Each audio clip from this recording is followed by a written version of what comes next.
നൽകുന്നത് കർത്താവിന്റെ സ്നേഹം. കർത്താവിന്റെ സ്നേഹം ഒരിക്കലും അസ്തമിക്കുന്നില്ല.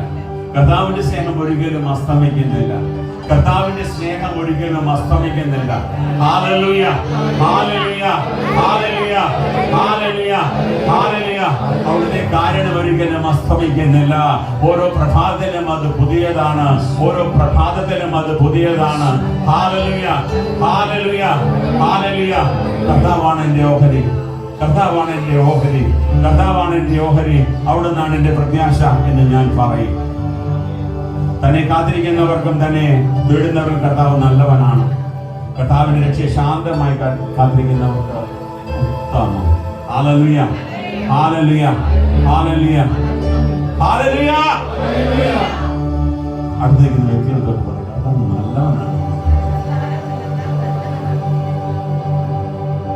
Price the Lord, price the Lord, price the Lord.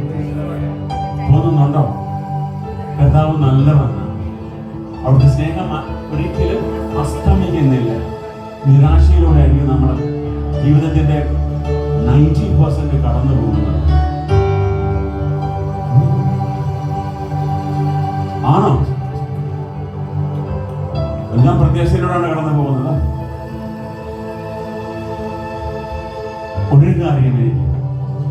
ഒരു കാര്യം എനിക്ക് പ്രത്യാശ നൽകുന്നു. അവിടുത്തെ സ്നേഹം എന്നും പുതിയതാണ്. ഓരോ പ്രഭാതത്തിലും അത് പുതിയതാണ്. Hallelujah, hallelujah, hallelujah, hallelujah. എഴുന്നേറ്റ് യേശുവിനെ ഒരു കരങ്ങളടിച്ച് നന്ദി പറഞ്ഞേ. കരങ്ങളടിച്ച് നന്ദി പറഞ്ഞു.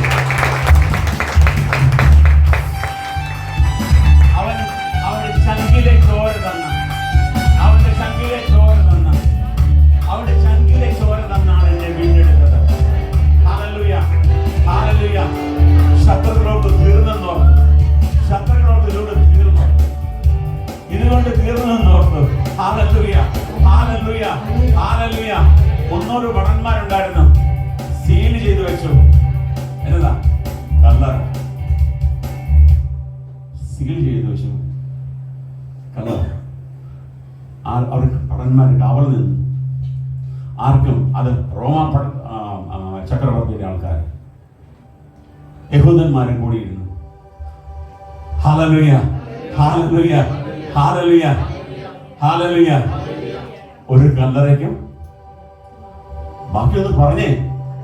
എന്റെ യേശുവിനെ ഹല്ലേലൂയ തടഞ്ഞു വെക്കാൻ പറ്റത്തില്ല. Hallelujah, hallelujah. ഇത് തന്നെയാ പത്രോസിലിയ വിളിച്ചു പറഞ്ഞത്. ഒരു കല്ലറയ്ക്കും അവനെ തടഞ്ഞു വെക്കാൻ പറ്റത്തില്ല. അവൻ ജീവിക്കുന്ന ദൈവമാണ്. അവൻ ജീവിക്കുന്ന ദൈവമാണ്. അവൻ ജീവിക്കുന്ന ദൈവമാണ്. കല്ലറ പൊട്ടിച്ച് പുറത്തു വന്ന ദൈവത്തെ ആരാണ് ആരാധിക്കുന്നത്? കരങ്ങളടിച്ച് നന്ദി പറഞ്ഞ് അവന്റെ നാമത്തെ ആരാധിക്കേ. ശക്തിയുടെ കരങ്ങളടിച്ച്.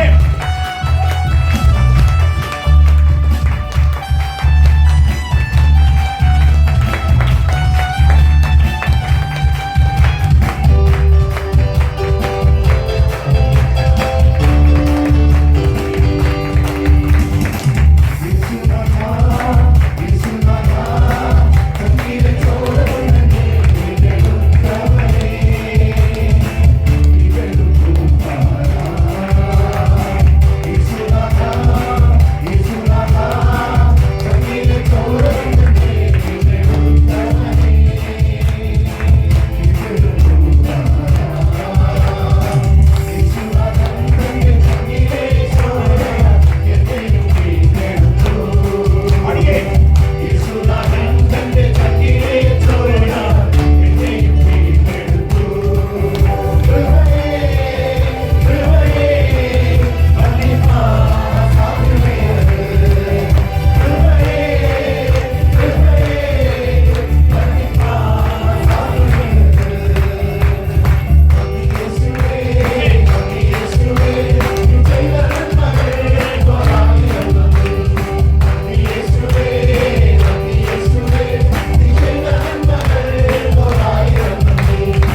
4:45 ഇവിടെ വരേണ്ടത്. ഒരിക്കൽ കൂടി ഞാൻ അറിയിക്കുകയാണ് എന്റെ സഹോദരങ്ങളോട്.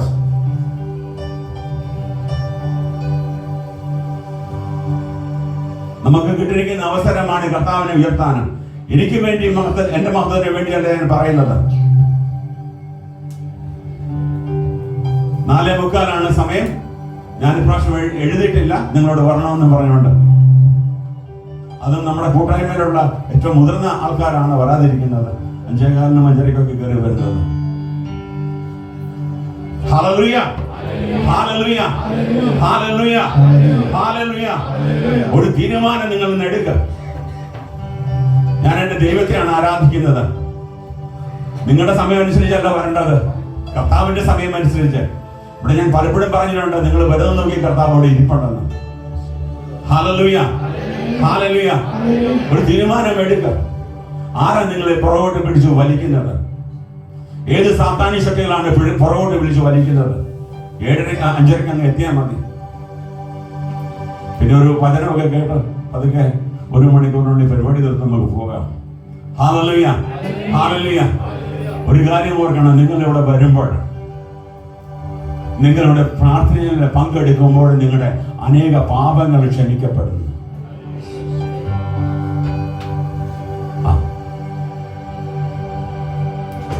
Praise the Lord. Praise the Lord. Hallelujah. Hallelujah. ആർക്ക് വേണ്ടിയിട്ടാണ് വരുന്നത്? ദൈവകൃപ ലഭിക്കുവാനല്ല വരുന്നത്, ദൈവത്തെ കൊണ്ടുപോകാനാണോ വരുന്നത്? അങ്ങനെയുള്ളവർ മാത്രം ഒന്ന് കരങ്ങൾ ഉയർത്തിക്ക്. ഞാനിവിടെ വരുന്നുണ്ട്, ദൈവത്തെ കൊണ്ടുപോകാനാണെന്നുള്ള ബോധ്യമുള്ളവർ. Hallelujah, hallelujah, hallelujah, hallelujah. ഇങ്ങനെ എഴുതിയിരിക്കുന്ന പണിക്കാർ ഉപേക്ഷിച്ച് കളഞ്ഞ കല്ല് മൂലക്കല്ലായി മാറി, മൂലക്കല്ലായി മാറി, മൂലക്കല്ലായി മാറി. ഒന്ന് പറഞ്ഞേ, പണിക്കാർ ഉപേക്ഷിച്ച് കഴിഞ്ഞ കല്ല് മൂലക്കല്ലായി മാറി. ഹല്ലേലൂയ. അർത്ഥം എന്താ? അർത്ഥം എന്താ? നമ്മളെയൊക്കെ ഉപേക്ഷിച്ച് കളഞ്ഞതായിരുന്നു, നമ്മളെയൊക്കെ ഉപേക്ഷിച്ച് കളഞ്ഞതായിരുന്നു, പാപിയാണ് എന്ന് പറഞ്ഞുകൊണ്ട്. പക്ഷെ എന്റെ കർത്താവ് എനിക്ക് വേണ്ടി കാൽവരിയിൽ കുരിശിലേറി. ഹല്ലേലൂയ. അവന്റെ രക്തത്താലാണ് ഞാൻ വീണ്ടെടുത്തിരിക്കുന്നത്, അവന്റെ രക്തത്താലാണ് ഞാൻ വീണ്ടെടുത്തിരിക്കുന്നത്. ഹല്ലേലൂയ. ഞാൻ ഉപേക്ഷിച്ച് കളഞ്ഞ കല്ലല്ല. Hallelujah, hallelujah.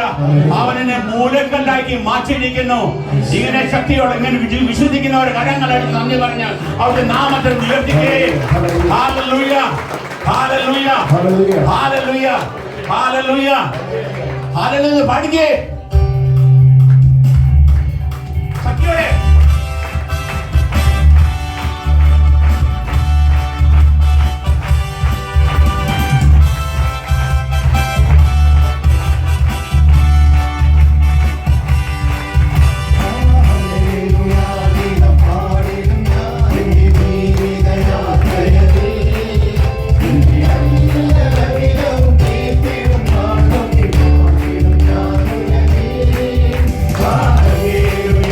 Hallelujah.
കല്ലറയിൽ അങ്ങോട്ടും അങ്ങോട്ടും മടക്കി പറഞ്ഞുകൊണ്ടെങ്കിൽ വരുന്നു, നീ കാരണമല്ല എനിക്കത് പറ്റിയത് അങ്ങനെ പറഞ്ഞു.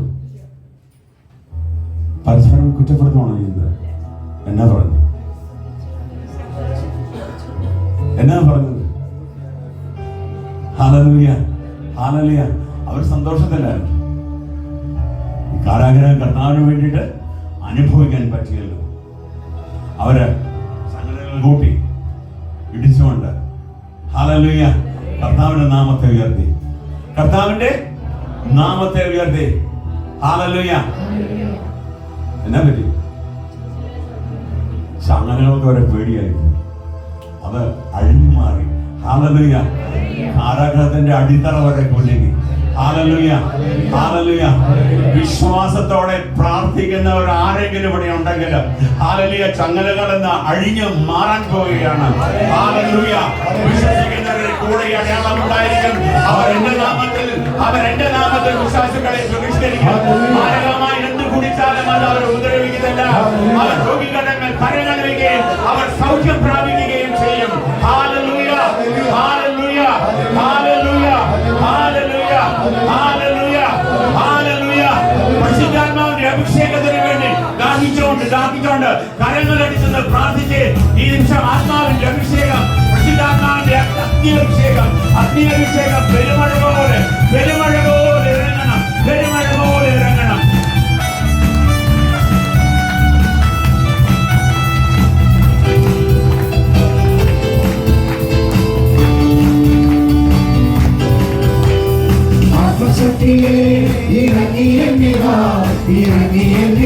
മഴ പോലെ പെയ്തിറങ്ങിവാ, മഴ പോലെ പെയ്തിറങ്ങിവാ. സ്തുതിയെത്തിയേ ഇറങ്ങിയെന്നിവാ, ഇറങ്ങിയെന്നിവാ. മഴ പോലെ പെയ്തിറങ്ങിവാ, മഴ പോലെ പെയ്തിറങ്ങിവാ. അർദ്ധശക്തിയേ ഇറങ്ങിയെന്നിവാ, ഇറങ്ങിയെന്നിവാ. മഴ പോലെ പെയ്തിറങ്ങിവാ, മഴ പോലെ പെയ്തിറങ്ങിവാ. നിങ്ങളൊരു പാട്ടായിട്ട് പാടരുത്. ഇതൊരു പ്രാർത്ഥനയാണ്. നിങ്ങൾക്ക് പരിശുദ്ധാത്മാവ് വേണമെന്നുണ്ടെങ്കിൽ പരിശുദ്ധാത്മാവിനുള്ള ഒരു പ്രാർത്ഥനയാണ്. ഹല്ലേലൂയ. നിങ്ങൾക്ക് ഇവിടെ സമയത്ത് വരാൻ പറ്റാത്തത് എന്തുകൊണ്ടാണ്? നിങ്ങൾ പരിശുദ്ധാത്മാവിന്റെ പ്രവൃത്തികൾ ഇല്ലാത്തത് കൊണ്ടാണ്. ഞാൻ പോകുന്നതിന്റെ ദൈവത്തെ ആരാധിക്കാനാണ് എന്നുള്ള ബോധ്യമില്ലാത്തത് കൊണ്ടാണ് നിങ്ങൾക്ക് ഇവിടെ സമയത്തിന് എത്താൻ സാധ്യമല്ലാത്തത്. നിങ്ങൾ ജോലി സ്ഥലത്തെത്തുന്നുണ്ടല്ലോ, ഹോസ്പിറ്റലിൽ എത്തുന്നുണ്ടല്ലോ, സ്കൂളിൽ എത്തുന്നുണ്ടല്ലോ സമയത്തിന് മുമ്പ്. ഹല്ലേലൂയ. ഇവിടെ വരാൻ മാത്രം എന്താണ് ബുദ്ധിമുട്ട്? ആത്മാവില്ലാത്തടത്തുകൊണ്ടാണ്. ആത്മാവാണെങ്കിൽ ഇങ്ങനെ സംഭവിക്കത്തില്ല. ആത്മാവിനെ വിളിച്ചു വരുത്ത് എന്റെ കുടുംബത്തിലേക്ക്, എന്റെ പ്രശ്നങ്ങളിലേക്ക്. Hallelujah, hallelujah. മഴ പോലെ പെയ്തിറങ്ങാന്, മഴ പോലെ പെയ്തിറങ്ങാന്. ഇരുകരങ്ങളിൽ ഉയർത്തുന്ന സ്തുതിച്ചേ, ഇരുകരങ്ങളിൽ ഉയർത്തുന്ന സ്തുതിച്ചേ.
ഇറങ്ങി എന്നിൽ വാ, ഇറങ്ങി എന്നിൽ വാ.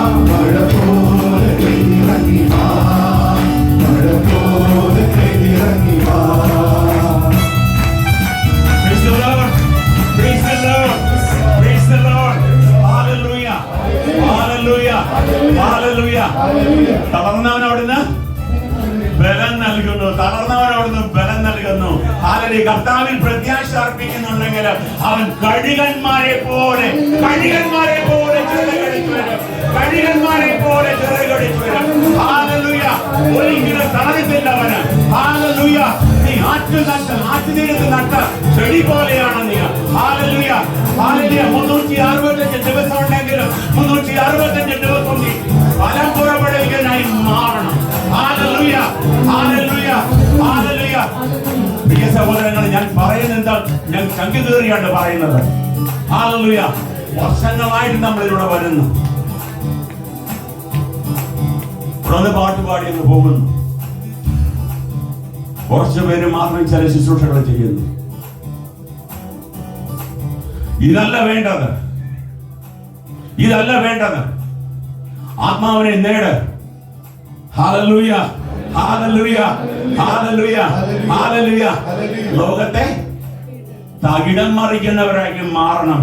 ഹല്ലേലൂയ. വെറും 12 പേരെ കൊണ്ടാണ് ഈ ലോകം മുഴുവൻ ക്രിസ്ത്യാനികളായി മാറുക. ഹല്ലേലൂയ. വർഷങ്ങളായിട്ട് നമ്മൾ കേൾക്കുന്ന വചനങ്ങളാണ്. ഹല്ലേലൂയ. ഇത് നിങ്ങളുടെ പ്രവൃത്തി മണ്ഡലത്തിലേക്ക് ഒന്ന് കൊണ്ടുവന്നേ. ഹല്ലേലൂയ. നിങ്ങൾ പറയുമ്പോൾ സംഭവിക്കുമെന്നേ. ഹല്ലേലൂയ. പ്രശ്നങ്ങളെ നോക്കിയൊന്ന് പറ, രാജ്യങ്ങളെ നോക്കിയൊന്ന് പറ. ഹല്ലേലൂയ. അവിടെ ഒരു സംഭവിച്ചിരിക്കും. ഹല്ലേലൂയ.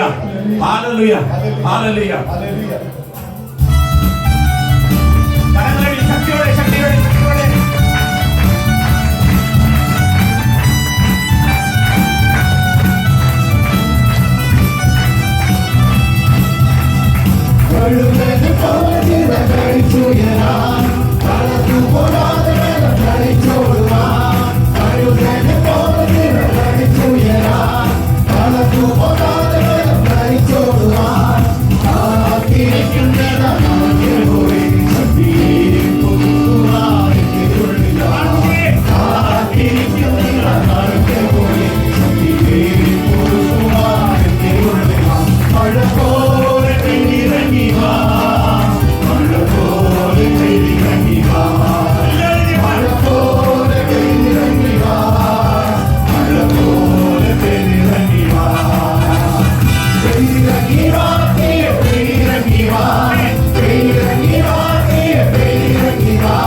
സമർപ്പിച്ച് വചനത്തിൽ വരിക. ഒരു നന്മ നിറഞ്ഞ പ്രാർത്ഥന ചൊല്ലി വചനം ആരംഭിക്കാൻ ദൈവമക്കളെ. നന്മ നിറഞ്ഞ മറിയമേ സുസ്തി, കർത്താവ് അങ്ങയിലൂടെ സ്ത്രീകളിൽ അനുഗ്രഹിക്കപ്പെട്ടവളാകുന്നു. അങ്ങയുടെ ഉദരത്തിൽ ഫലമായ ഈശോ അനുഗ്രഹിക്കപ്പെട്ടവനാകുന്നു. പരിശുദ്ധ മറിയമേ തമ്പുരാന്റെ അമ്മേ, പാപികളായ ഞങ്ങൾക്ക് വേണ്ടി ഇപ്പോഴും നമ്മുടെ സമയത്തും തമ്പുരാനോട് അപേക്ഷിച്ചുള്ളവരുമേ. ആമേൻ. പിതാവിനും പുത്രനും പരിശുദ്ധാത്മാവിനും സ്തുതി. ദൈവമക്കളെ, നമുക്ക് ഈശോയ്ക്ക് സ്തുതി കൊടുക്കാം, പരസ്പരം സ്തുതി കൊടുക്കാം. ഈശോയ്ക്ക് ശക്തിയായിരിക്കട്ടെ. ഇത് നമ്മൾ മനസ്സിലാക്കാൻ പോകുന്നത് നമ്മുടെ കർത്താവിന്റെ തിരുരക്തത്തിന്റെ ശക്തിയെ കുറിച്ചാണ് കേട്ടോ. തിരുവചനത്തിന് എത്രമാത്രം അത്യുന്നത ശക്തിയുണ്ടെന്ന് ഈശോ പറയുന്ന ബൈബിൾ 1-ാമത്തെ രംഗമാണ്. യോഹന്നാന്റെ സുവിശേഷം 6-ാം അധ്യായം 54, 55, 56. അവർക്ക് വായിച്ച എല്ലാവരും എന്നോട് ചേർന്ന് യോഹന്നാൻ 6:54, 56, 55, 66. അവർക്ക് വായിച്ച് എല്ലാവരും മാത്രം ഉറക്കെ വായിക്കണം കേട്ടോ. എന്റെ ശരീരം പറ്റി രക്തം പാനം ചെയ്യുന്നതിന് എന്തുണ്ട്? ദൈവമക്കളെ, അവസാന ദിവസം ഞാനവനെ എന്തെന്നാൽ എന്റെ ശരീരം യഥാർത്ഥ ഭക്ഷണമാണ്, എന്റെ രക്തം യഥാർത്ഥ, എന്റെ രക്തം ശരീരം ഭക്ഷിക്കുകയും എന്റെ രക്തം പാനം ചെയ്യുന്നവൻ എന്നിലും ഞാൻ അവനിലും.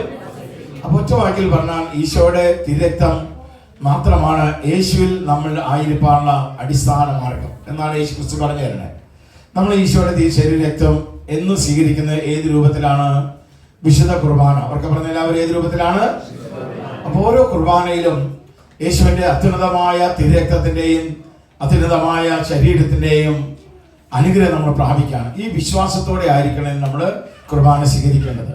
ബൈബിളിലെ എല്ലാ അനുഗ്രഹത്തിന്റെ അടിസ്ഥാനം വിശ്വാസമാണ്. നമ്മൾ അനുഷ്ഠാനങ്ങളൊക്കെ ചെയ്യുന്നുണ്ട്. അനുഷ്ഠാനങ്ങളാണ് അനുഗ്രഹത്തിന്റെ അടിസ്ഥാനം എന്നുള്ള കാഴ്ചപ്പാട് നമ്മൾ കുറെ ഉണ്ട്. അതിന് അടിസ്ഥാനങ്ങൾക്ക് വിലയുണ്ട്, ഇല്ല എന്നല്ല പറയുന്നത്. രണ്ടാം സ്ഥാനമുണ്ട്. എല്ലാ അനുഗ്രഹത്തിന്റെയും അടിസ്ഥാനം ഒന്നാം സ്ഥാനം നിൽക്കുന്ന വിശ്വാസമാണ്. പറഞ്ഞ എല്ലാവരും ഓരോ കുർബാന നമ്മൾ സ്വീകരിക്കുമ്പോൾ എൻ്റെ കർത്താവിന്റെ അത്യുന്നതമായ ശരീരത്തിന്റെ ശക്തിയും അത്യുന്നതമായ തിരക്തത്തിന്റെ അമൂല്യ ശക്തിയും എല്ലാം കടന്നു വരുന്നുള്ള വിശ്വാസത്തോടെ സ്വീകരിച്ചു കഴിഞ്ഞാൽ നമുക്ക് ആർക്കും വിവരിക്കാൻ പറ്റാത്ത അത്യുന്നതമായ അനുഗ്രഹം ഓരോ കുർബാന സ്വീകരണത്തിലും. കാരണം ഓരോ കുർബാന സ്വീകരണത്തിൽ നമുക്ക് എന്തുണ്ട്? യേശുവിന്റെ ശരീര രക്തം നമ്മൾ സ്വീകരിക്കും. ഞാൻ എൻ്റെ ജീവിതത്തിലെ ഒരു സംഭവം ഞാൻ പറഞ്ഞുതരാം. ഞാൻ ഏകദേശം ഒരു 35 വർഷം ഉള്ള ഒരു കാര്യം ഞാൻ പറഞ്ഞു കേട്ടോ. ഞാൻ 42 വർഷം ശേഷം ആദ്യകാലത്ത് ഒരുപാട് നോൺ സ്റ്റോപ്പ് ആയിട്ട് നേരത്തെ നമ്മുടെ സഹോദരൻ പ്രാർത്ഥനയിൽ പറഞ്ഞ പോലെ പകലില്ലാണ്ട് ഓട്ടം. അതാണ് ഇതുപോലെ സുവിശേഷ വേലക്കാർ അധികമൊന്നും ഇല്ല, വളരെ കുറച്ചുള്ളൂ. കുറച്ച് വളരെ അൽമാര് വളരെ കുറച്ച് എല്ലാവരുമാണ്. അതുകൊണ്ട് ഒരുപാട് എല്ലാ പള്ളികളും ധാരാളം ധ്യാനങ്ങൾ ആദ്യകാലത്തെ കാര്യം പറയണേ, 80കളുടെ അവസാനത്തിലൊക്കെ പറയണം. അങ്ങനെ ഇതുപോലെ യാത്രകളിലേക്ക് ഭക്ഷണവും കാര്യങ്ങളൊന്നും ശ്രദ്ധയില്ലാണ്ടായി. അങ്ങനെ കലശമായ വയറുവേദന. അങ്ങനെ ഇരിക്കുമ്പോൾ അന്ന് തൃശ്ശൂർ ജൂബിലി മിഷൻ ആശുപത്രിയിലെ ഡയറക്ടർ ഫ്രാൻസിസ്, ഒരു ഫാദറാണ്, അച്ഛനാണ്, ഫ്രാൻസിസ് ആലപ്പാട് എന്നൊരു വൈദികനാണ്. ആ സ്വലം അദ്ദേഹം ഡോക്ടർ കൂടിയാണ്, MBBS ഡോക്ടറാണ്. അപ്പോൾ ഞാൻ അവിടെ ജൂബിലി മിഷനിൽ നേഴ്സുമാരെ സ്ഥിരമായിട്ട് എല്ലാ മാസം ധ്യാനിപ്പിച്ചിരുന്നത് ഞാനാണ്. അതുകൊണ്ട് ഈ അച്ഛനായിട്ട് ഒരുപാട് അടുപ്പവും സ്നേഹമുണ്ട്. ഞാൻ ഒരു ദിവസം അച്ഛനോട് പറഞ്ഞു, അച്ഛൻ ഇങ്ങനെ വയറിന് കനശനായ വേദനയാണല്ലോ, എപ്പോഴും ഭയങ്കര പ്രയാസം കൊളുത്തി പിടിക്കുന്ന. അച്ഛൻ കുറേ കാര്യങ്ങളൊക്കെ ചോദിച്ചിട്ട് പറഞ്ഞു, ബ്രദർ അത് അൾസറാണ്, വയറ്റിലോട് തന്നെ അൾസറാണ്. അപ്പോൾ എൻ്റെ തിരക്ക് അച്ഛൻ നന്നായിട്ട് അറിയാം. അപ്പോൾ ഒരു കാര്യം ചെയ്ത് നമുക്കിത് എത്രമാത്രം ഗൗരവമായിട്ടുണ്ട് അറിയണം ആദ്യം. അതിനൊരു ചികിത്സ എൻഡോസ്കോപ്പി എന്നാണ് അച്ഛൻ പറഞ്ഞത്. എനിക്ക് വലിയ വീടൊന്നുള്ള ആളല്ല മക്കളെ. അപ്പോൾ അതിന് ബ്രദർ എന്നാ വരാൻ പറ്റുക?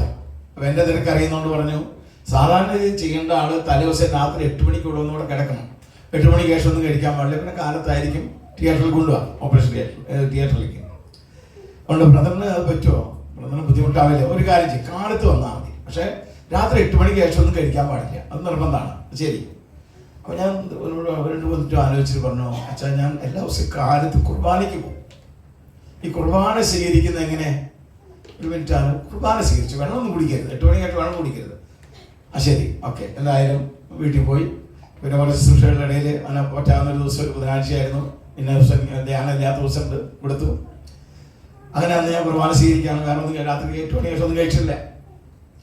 കുർബാനയല്ലേ ഞങ്ങളുടെ പള്ളിയിൽ നിന്ന് പറഞ്ഞാൽ 2000 കുടുംബക്കാരുള്ള പള്ളിയാണ്. 2000 കുടുംബം എന്ന് പറഞ്ഞാൽ 10-20,000 വിശ്വാസികളാണ്, ഒരുപാട് വിശ്വാസികളുടെ സ്ഥലമാണ്. അപ്പോൾ എല്ലാ കുർബാനയ്ക്ക് ഒരു 400-500 പേരുണ്ടാവും. അത്രയും ഒരു 10-300 പേര് കുർബാന സ്വീകരിക്കാനുണ്ടാവും. അപ്പോൾ നീണ്ട ലൈൻ, ഒരു 5-6 മിനിറ്റ് എടുക്കും കുർബാന സ്വീകരണം. അപ്പോൾ അന്ന് ഞാൻ കുർബാന സ്വീകരണത്തിൽ ഇങ്ങനെ നിൽക്കണം, എല്ലാ ദിവസവും നിൽക്കണ പോലെ.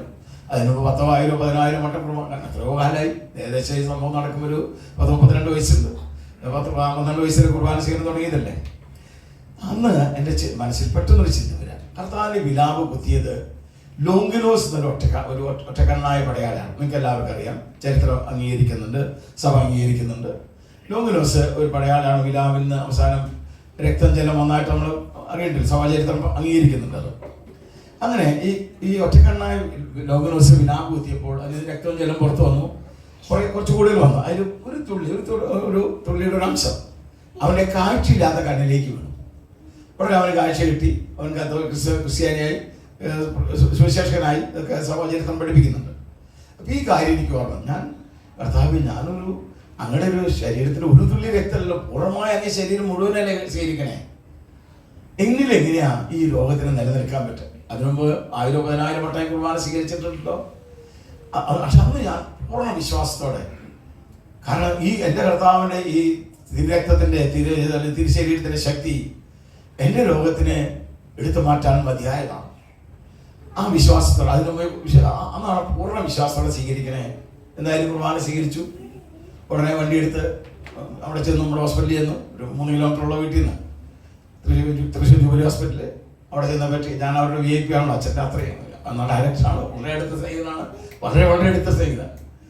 അപ്പോൾ അവിടെ ചെന്ന് തിയേറ്ററൊക്കെ റെഡിയാണ്. ഉറക്കി വായിൽ പ്രത്യേക ഒരു കൊഴുപ്പുള്ള ദ്രാവകം തന്നു, ഒരു ട്യൂബ് പോലത്തെ ഒരു സാധനം അറ്റത്ത് ക്യാമറ ഉണ്ട് തോന്നുന്നു. വയറ്റിൽ കയറ്റി കുറേ നേരം നോക്കി അവസാനം തൂരി ഛർദ്ദിക്കാനൊക്കെ വരും. പിന്നെ വയറിൽ കുറേ പശയ്ക്ക് പറ്റിയിട്ട് വേറെ യന്ത്രം കൊണ്ട് പറയാൻ വലിയ അറിവൊന്നുമില്ല എനിക്ക്, അങ്ങനെ ഇഷ്ടമാർക്ക് മനസ്സിലാവുണ്ടെന്നാണ്. എന്നൊരു സ്കാനിങ് ആണ്.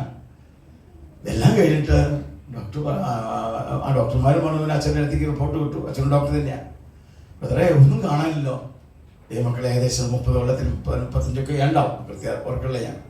ഇന്ന് വരെ ആ വേദന എനിക്ക് വന്നല്ല. അത്രമാത്രം അത്യുന്നതമായ ശക്തിയാണ് നമ്മുടെ കുർബാനയ്ക്കുള്ളത്. കാരണം ഈശോയുടെ രക്തത്തിന്റെ ശക്തി. പക്ഷേ എന്തുകൊണ്ട് നമ്മൾ അനുഷ്ഠാനം ചെയ്യുന്നുണ്ട്? അനുഷ്ഠാനങ്ങളെ രേമ എന്ന് പറയും, ഞങ്ങളുടെ ആത്മീയ ഭാഷ രേമ. ഇതൊക്കെ വചനങ്ങളെല്ലാം ലോഗോസാണ്.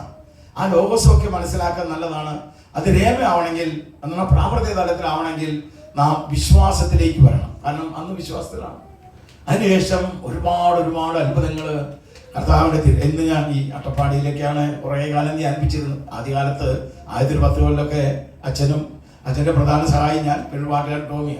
കാരണം ഭയങ്കര ദാരിദ്ര്യമുള്ള സമയമായി, തുടക്ക സമയം പറയണേ. അപ്പോൾ വലിയ കാര്യം ടീ കൊടുക്കാനൊന്നുമില്ല. അപ്പോൾ ഞായറാഴ്ച കാലത്ത് വൈകിട്ടാണ് ധ്യാനം ആരംഭിക്കുക. തിങ്കളാഴ്ച കാലത്ത് തൊട്ട് വ്യാഴാഴ്ച രാത്രി വരെ അച്ഛനും 1-2 ക്ലാസ് കൊടുത്ത് സൗണ്ട് പോകും. പിന്നെ എന്നെ ഏൽപ്പിക്കും പോയി ക്ലാസ്. എന്നിട്ട് വ്യാഴാഴ്ച രാത്രി, തിങ്കളാഴ്ച 8 മണിക്കാണ് തീരുന്നത്, വെള്ളിയാഴ്ച 8 മണിക്ക് നിർത്തില്ല. കാരണം വ്യാഴാഴ്ച രാത്രി ആകുമ്പോൾ ശുശ്രൂഷ ആരാധനയും വിടുതൽ പ്രാർത്ഥനയും കഴിഞ്ഞ് ക്ഷീണിച്ച് തളർന്നു പോകും. ഞാൻ വണ്ടി എടുക്കുമ്പോൾ എപ്പോഴും കർത്താവിന്റെ തിരക്തത്തിന്റെ കോട്ടകൾ സമർപ്പിച്ചിട്ട് വണ്ടി എടുക്കുള്ളൂ എപ്പോഴും. മക്കളെ വലിയ തെറ്റാണ് ഞാൻ ചെയ്യുന്നെങ്കിലും കർത്താവിന്റെ വലിയ കരുണ പറയാതിരിക്കാൻ പറ്റില്ല. അനേക വട്ടം ഞാൻ ഉറങ്ങിപ്പോയിട്ടുണ്ട്. പലപ്പോഴും മണ്ണാർക്കാട് എത്തിയെന്നേ അറിഞ്ഞിട്ടില്ല. കർത്താവിന്റെ വലിയ നിങ്ങളാരും ചെയ്ത് തെറ്റോ വലിയ തെറ്റാണ് എങ്കിലും ക്ഷീണത്തിന്റെ കാഠിന്യം കൊണ്ടാണ്. അട്ടപ്പാടി പോയവർക്കറിയാം, കുടുംബമാണത്. രാത്രി എന്ന് പറഞ്ഞാൽ ഒരുപാട് കാട്ടുമൃഗങ്ങളുണ്ട്. ഏകദേശം 12 കിലോമീറ്റർ ഡെത്ത് ഫോറസ്റ്റ് ആണ്. എന്നാൽ നമ്മുടെ കേരളത്തിലെ ഏറ്റവും തിക്കായ ഫോറസ്റ്റ് ആണത്. സൈലന്റ് വാലി എന്നൊക്കെ പറയും. 12 ഹെയർപിന് 12 കിലോമീറ്റർ ആണ്. അത് കഴിഞ്ഞിട്ടാണ് പിന്നെ അല്പം, അപ്പോഴേക്കും 1 മണി 12 മണി 1 മണിയായി അല്പ ജനവാസം, ആളുകളൊന്നും ഒട്ടില്ല. ഇങ്ങനെ ഒരുപാട് വട്ടം. അപ്പൊ ഇന്ന് വണ്ടി എടുത്താലും ഈ തിരക്കത്തിന്റെ കോട്ടയ്ക്കുള്ളിൽ സമർപ്പിച്ചിട്ടാണ് ഞാൻ എപ്പോഴും. അത് എന്നായാലും ഏത് ദിവസം കാലത്ത് എഴുന്നേറ്റാണ് അങ്ങനെ തന്നെ. അതിന് അത്യുന്നതമായ ശക്തി ഇതെല്ലാം നിങ്ങൾക്കുള്ളതാണ്. ഇതെല്ലാം ഇത് വിശ്വാസപൂർവ്വം ചെയ്യണം. കാരണം ഇനി ഓരോ കുർബാന സ്വീകരിക്കുമ്പോഴും എൻ്റെ ജീവിതത്തിലെ എല്ലാ കഴിഞ്ഞ ആഴ്ചയിലുണ്ടായ ഒരു കാര്യം പറയാം. ഞാനിവിടെ വന്നപ്പോൾ എൻ്റെ ഇളയ മോള്, എനിക്ക് 3 മക്കളാണ്. ഇളയ മോള് കൂടി ഉണ്ട്, അവിടെ കുട്ടിയുണ്ട്, 2 വയസ്സ് കഴിഞ്ഞിട്ടുള്ള. അതുകൊണ്ട് ഇവൻ ദിവസം 4-5 പ്രാവശ്യമൊക്കെയാണ് പാമ്പേഴ്സ് ടോയ്ലറ്റ് പോകണം. ഭക്ഷണം കഴിച്ചു കഴിഞ്ഞാൽ കൊണ്ടുവരിക കൊച്ചുകുട്ടി. ഈ കഴിഞ്ഞ 3 ദിവസമായിട്ട് ഞാൻ ഈശോയുടെ തിരക്കത്താൽ അവരെ ബന്ധിച്ച് പ്രാർത്ഥിച്ചു. ഇന്നലെയും ഇന്നും 2 ദിവസമായിട്ട് സാധാരണ കുട്ടികളെ പോലെ 1-2 പ്രാവശ്യം പാമ്പേഴ്സ് മാറ്റണോ എന്നുള്ള പറഞ്ഞ് മനസ്സിലായില്ലോ. ഇതൊക്കെ നിങ്ങൾക്കുള്ള അനുഭവം. എൻ്റെ കൃഷിയിടങ്ങൾ. കാരണം കർത്താവിൻ്റെ തിരക്കത്തിന് അത്യുന്നതമായ ശക്തി അത്രയും മഹോന്നതമാണ്. ഇനി ഏറ്റവും അത്യുന്നതമായ ശക്തിയാണ് ഈശോ പറഞ്ഞത്, നമ്മളെ നിത്യജീവന്റെ അവകാശികളാക്കി മാറ്റുന്നു. പറഞ്ഞെല്ലാവരും എന്തിന്റെ അവകാശികളാക്കി മാറ്റുന്നു? മരണമില്ല. ഒന്നുകൂടി വായിച്ച വചനം യോഹന്നാൻ 6:54, 55, 56 ഉറക്കെ വായിച്ചെല്ലാവരും വേഗം വായിച്ച ഉറക്കെ മനസ്സിലാക്കി വായിച്ച്.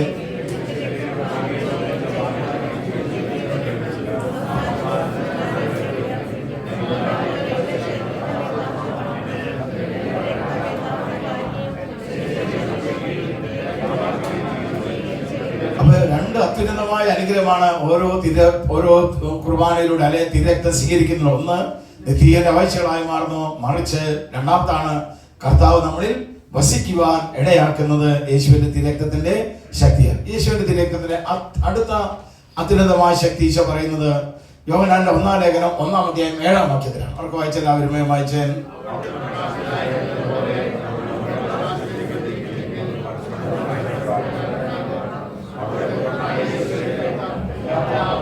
എല്ലാ പാപങ്ങളിൽ നിന്നും നമ്മളെ ശുദ്ധിക്കുക. അപ്പൊ നമ്മള് പാപം സംസാരം എന്ന കുദാശ നമ്മൾ അനുഷ്ഠിക്കുന്നുണ്ട്. വെരി ഗുഡ്, വളരെ നല്ലത്. പക്ഷെ അതിന്റെ 100% അതിന്റെ അനുഗ്രഹം കിട്ടണമെങ്കിൽ ഈ കുംസാരത്തിന്റെ യോഗ്യതയാൽ, എന്റെ കർത്താവ് എനിക്ക് വേണ്ടി ചിന്തപ്പെട്ട രക്തത്തിന്റെ യോഗ്യതയാൽ എന്റെ ജീവിതത്തിലുള്ള എല്ലാ ഈ പാപത്തിന്റെ പ്രശ്നം എന്താണെന്നറിയോ? പാപം എന്ന് പറഞ്ഞാൽ എല്ലാ അനുഗ്രഹം നമ്മുടെ മേൽ കടന്നു വരുവാൻ തടസ്സമായി നിൽക്കും. എന്തായി നിൽക്കും? ഈശോയുടെ ഭാഷയിൽ മതിൽ എന്നാണ് പറയാം. എന്താ പറയാ? ബൈബിളില് നമുക്ക് സുപരിതമായ ഒരു വചനമാണ്, ലീബിലില്ല, ബൈബിളുണ്ട്.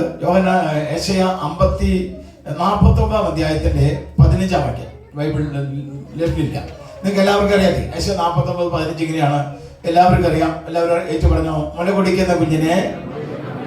എല്ലാവർക്കും അറിയാം. Very good. പെറ്റമ്മത്തിനോട് അവൾ മറന്നാണ് ഞാൻ നിങ്ങളെ, ഇതാ എന്റെ എള്ളം കയ്യിൽ ഞാൻ നിങ്ങളെ, നമ്മൾ 1000 വട്ടം കേട്ട് താഴ്മിച്ചിരുന്നു. പക്ഷെ ലോകത്തിന് ഞാനിൽ പറയാം അമ്മയുടെ സ്നേഹമാണ് ഏറ്റവും വലുത്. ദൈവം പറയാ നോ നോ നോ, എന്റെ സ്നേഹത്തിനും അമ്മയുടെ സ്നേഹം ഒന്നുമില്ല, അതിനേക്കാൾ 14 കോടി ഉന്നതമാണ് ദൈവത്തിന് ദൈവം പറയുന്നു. പക്ഷെ എന്തുകൊണ്ട് എനിക്കിത് അനുഭവിക്കാൻ പറ്റുന്നില്ല? 16ാമത്തെ വാക്യത്തിൽ അതിന്റെ കാരണം എഴുതി വെച്ചത് ബൈബിളിലൊരു വേണേ നോക്കിക്കോ, ലിബിലില്ല. അത് നമ്മൾ അധികം പേരൊന്നും ധ്യാനത്തിന് കേട്ടിട്ടുണ്ടാവില്ല. ഈ 16 പറയാനോ 15 പറഞ്ഞു. 15 നിങ്ങൾ എല്ലാവരും കേട്ടിട്ടുണ്ട്. 16ാമത്തെ വാക്യം ഇങ്ങനെയാണ് എഴുതി വെച്ചിരിക്കണേ. എല്ലാവരും ആയിട്ട് പറഞ്ഞ്, കർത്താവ് അരുളി ചെയ്യുന്നു, നിന്റെ മതിലുകൾ എപ്പോഴും എന്റെ കൺമുമ്പിലുണ്ട്. നിന്റെ മതിലുകൾ എപ്പോഴും. അത് ഏത് മതിലായിരിക്കും? ഓളപുരുഷന്റെ മതിലായിരിക്കോ? സ്നേഹമതിലാവും. ഏത് മതിലായിരിക്കും? പാപത്തിന്റെ മതിൽ. പറഞ്ഞെല്ലാവരും. അപ്പൊ നിർകളിക്കുന്ന മഹാപ്രവാഹം പോലുള്ള സ്നേഹമാണ്, അല്ലെങ്കിൽ ഇടുക്കി പോലുള്ള ദൈവസ്നേഹിനെ ചിറകിട്ടി നിൽക്കേണ്ട ഒരു സൈഡില് പാവനേക്കാണ്. അത് പ്രാപിക്കാൻ ആഹാരത്തിനായിട്ട് നമ്മളുണ്ട്. അതുകൊണ്ടല്ലേ ഈ വക ആത്മനിഷ്ഠാനങ്ങൾക്ക് നമ്മൾ വരണേ. താഴെ എല്ലാത്തിനും വരുന്നതിന്റെ ഉദ്ദേശം ഈ അനുഗ്രഹം പ്രാപിക്കാൻ ആഗ്രഹമുണ്ട്, അത് നമ്മുടെ വശം. ദൈവത്തിന് തരാൻ ആഗ്രഹമുണ്ട്, അത് ദൈവത്തിന്റെ വശം. പക്ഷെ നമ്മുടെ മേലെ കടന്നു വരാൻ പറ്റാത്ത ദൈവത്തിന് നമുക്ക് എന്തുണ്ടെന്ന് പറയണേ? മതിലുകൾ. ആ മതിലാണ് എന്ത്? ആ പാപം ശുദ്ധീകരിക്കാൻ യേശുവിന്റെ രക്തത്തിന് മാത്രമേ കഴിയുള്ളെന്നാണ് ചെറുവനായ ഞാനല്ല വലിയവനായ പരിശുദ്ധാൻ പറഞ്ഞു തരണേ. ഒന്നുകൂടെ വാക്യം വായിച്ച്, യോഹന്നാന്റെ 1-ാം ലേഖനം 1-ാം അധ്യായം 7-ാം വാക്യം അവർക്ക് വായിച്ചോ.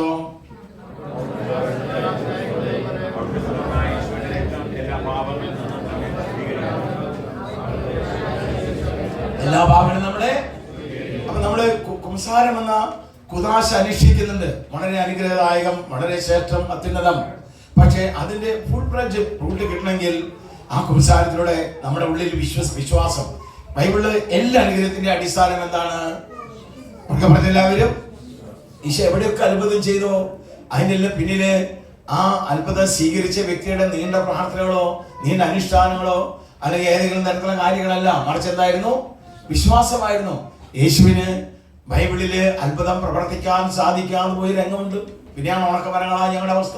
ഈശോയ്ക്ക് പോലും അതിന് ആ സ്വീകരിക്കാൻ വന്ന ജനങ്ങളുടെ അനുഷ്ഠാനങ്ങളുടെ കുറവോ ഉപവാസത്തിന്റെ കുറവോ പ്രാർത്ഥനകളുടെ കുറവോ തലകുത്തി പ്രാർത്ഥിക്കാനൊന്നല്ല. പിന്നെ എന്താണ് ഈശോ അതിന്റെ കാരണം പറഞ്ഞത്? ലീബിലില്ല, ബൈബിളിലുണ്ട്. മത്തായി 13:58 കർത്താവ് അതിന്റെ കാരണം പറഞ്ഞെങ്ങനെയാണ്? എല്ലാവരും പറഞ്ഞ അവരുടെ അവിശ്വാസ നിമിത്തം അവരവിടെ വളരെയേറെ അത്ഭുതങ്ങൾ പ്രവർത്തിക്കുവാൻ സാധിക്കാതെ പോയി. ഇന്നും നമ്മുടെ ജീവിതത്തിൽ ഒരുപാട് തടസ്സങ്ങൾ കുംസാരത്തിൽ നമ്മൾ ഏറ്റു പറയുന്നുണ്ട്. പക്ഷെ ആ കുംസാരത്തിൽ ഉറച്ചു വിശ്വസിക്കണം. എന്റെ കർത്താവിന്റെ പരിശുദ്ധമായ രക്തത്തിന്റെ യോഗ്യതയാൽ എന്റെ എല്ലാ സകല കുദാശ ആവശ്യമുണ്ട്. ഈ കുദാശയോട് നിറവേറുവാന്ന വിശ്വാസം നിന്റെ തടസ്സങ്ങൾ മാറാനും, നീ പ്രാർത്ഥിക്കുമ്പോൾ നിന്റെ പ്രാർത്ഥന സ്വർഗത്തിലെത്താനും, ദൈവം നിന്നെ അനുഗ്രഹിക്കുമ്പോൾ ദൈവത്തിന് അനുഗ്രഹം നിന്റെ വീട്ടിൽ വരുവാനും ഈ വിശ്വാസം ആവശ്യമാണ്. അവിടുത്തെ പുത്രനായ യേശുവിന്റെ രക്തം എല്ലാ പാപങ്ങളും നമ്മളെ ശുദ്ധീകരിക്കുന്നു. ഈശോയുടെ രക്തത്തിന്റെ വേറെ അമൂല്യമായ രക്തത്തെ കുറിച്ച് ശക്തിയെ കുറിച്ച് പരിശുദ്ധാൻ പറയുന്ന പത്രോസിന്റെ 1-ാം ലേഖനത്തിന്റെ 1-ാം അധ്യായത്തിന്റെ 18-ാം വാക്യത്തിലാണ്. ഉറക്കെ വായിച്ചെല്ലാവരും. 1-ാം ലേഖനം 1-18 ഉറക്കെ വായിച്ചെല്ലാവരും. പത്രോസിന്റെ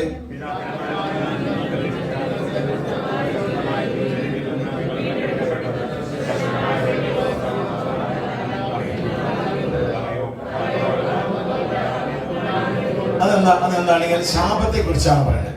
നമ്മുടെ ജീവിതത്തില് ചില പാപങ്ങൾ നമ്മുടെ പൂർവികർ ചെയ്തൊക്കെ നമ്മുടെ ജീവിതത്തിലേക്ക് അനുഗ്രഹം തടസ്സം ഉണ്ടാക്കും. ചിലപ്പോൾ നമ്മൾ പൂർവികർ ചെയ്താണെന്നില്ല, ആ നമ്മളിന്ന് ഉപയോഗിക്കുന്ന മണ്ണിന്റെ പഴയ അവസ്ഥയിലൂടെയൊക്കെ അനുഗ്രഹ തടസ്സം ഉണ്ടാകും. അതെല്ലാം നിർവീര്യമാക്കാനാണ് ആര് രക്തം ചിന്തിയത്? ഈശോ. ഞാൻ ബൈബിളിലെ ഒരു സംഭവം, ലീബിലില്ല, ബൈബിളിലുള്ളത് ഒരു സംഭവം നിങ്ങൾക്ക് എല്ലാവർക്കും സുപരിതമായ ഒരു സംഭവം ഞാൻ പറയാം. എല്ലാവരും ബൈബിൾ എടുത്തോ. ഓക്കെ, ഒരു 2-3 മിനിറ്റ് എടുത്ത് ഞാൻ പറയാം അതെങ്ങനെയാണ് ഈ സാധനം ഈ പാരമ്പര്യത്തിലൂടെ അനുഗ്രഹ തടസ്സം വരുന്നത്. അതിന് മനസ്സിലാക്കാൻ ഒരു സംഭവം ഞാൻ പറയണം. ബൈബിളില് നിങ്ങൾക്ക് എല്ലാവർക്കും അറിയാം, ഇസ്രായേൽ ജനം ഈജിപ്തിന്റെ അടിമത്തത്തിലായിരുന്നു. 10 രാജ്യങ്ങളെ കടന്നിട്ടാണ് അവർ ഇവിടെ എത്തുന്നത്. കാനാൻ ദേശം ഇടപെടാന്ന് പറയണം. എനിക്ക് ഉള്ള സമയത്ത് കുറെ കാര്യം പറഞ്ഞല്ലോ, അപ്പൊ വേഗം പറയണം കേട്ടോ, നിങ്ങൾക്ക് അറിയാവുന്ന കാര്യമാണ്. അങ്ങനെ 9 രാജ്യം കഴിഞ്ഞു. പിന്നെ എത്ര രാജ്യമുണ്ട്? ഒരു രാജ്യത്തിന്റെ പേരാണ് ജെറിക്കോ. പറഞ്ഞ എല്ലാവരും ബൈബിളിലൊരു ജോഷുവ 6:26 എടുക്കുക. എൻ്റെ ചെവിട് ഇവിടെ വരിക, അവിടെ ലീവ് എടുക്കുകയും ചെയ്തു. അങ്ങനെ എല്ലാവരും എൻ്റെ മൊത്തമൊക്കെ ഈ ജെറിക്കോ കോട്ട ഇസ്രായേൽ ജനത്തിന്റെ കരബലത്തിനോ ആയുധബലത്തിനോ തകർക്കാൻ പറ്റില്ല.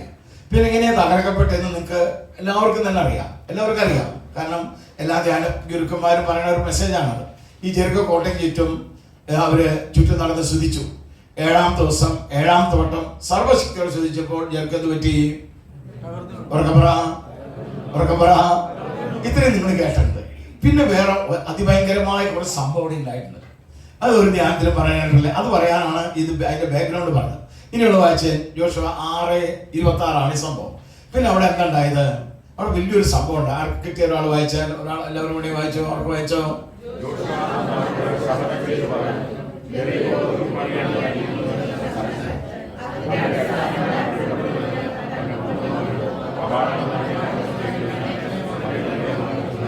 മനസ്സിലായി? അപ്പൊ അവിടെ ഈ ജോഷുവ അതിന് ചെറുതാക്കി ഞാൻ പറഞ്ഞുതരാം. ഈ തകർന്ന് തകർന്ന് ധരിപ്പണ ജെറിക്കോ കോട്ടയ്ക്ക് പറയാണ്, ആരെങ്കിലും ഇത് പുതുക്കി പണിയാന്ന് പറഞ്ഞാൽ അതിന്റെ മാനമാന്ത എന്ന് പറയും നമ്മുടെ നാടൻ ഭാഷയില്.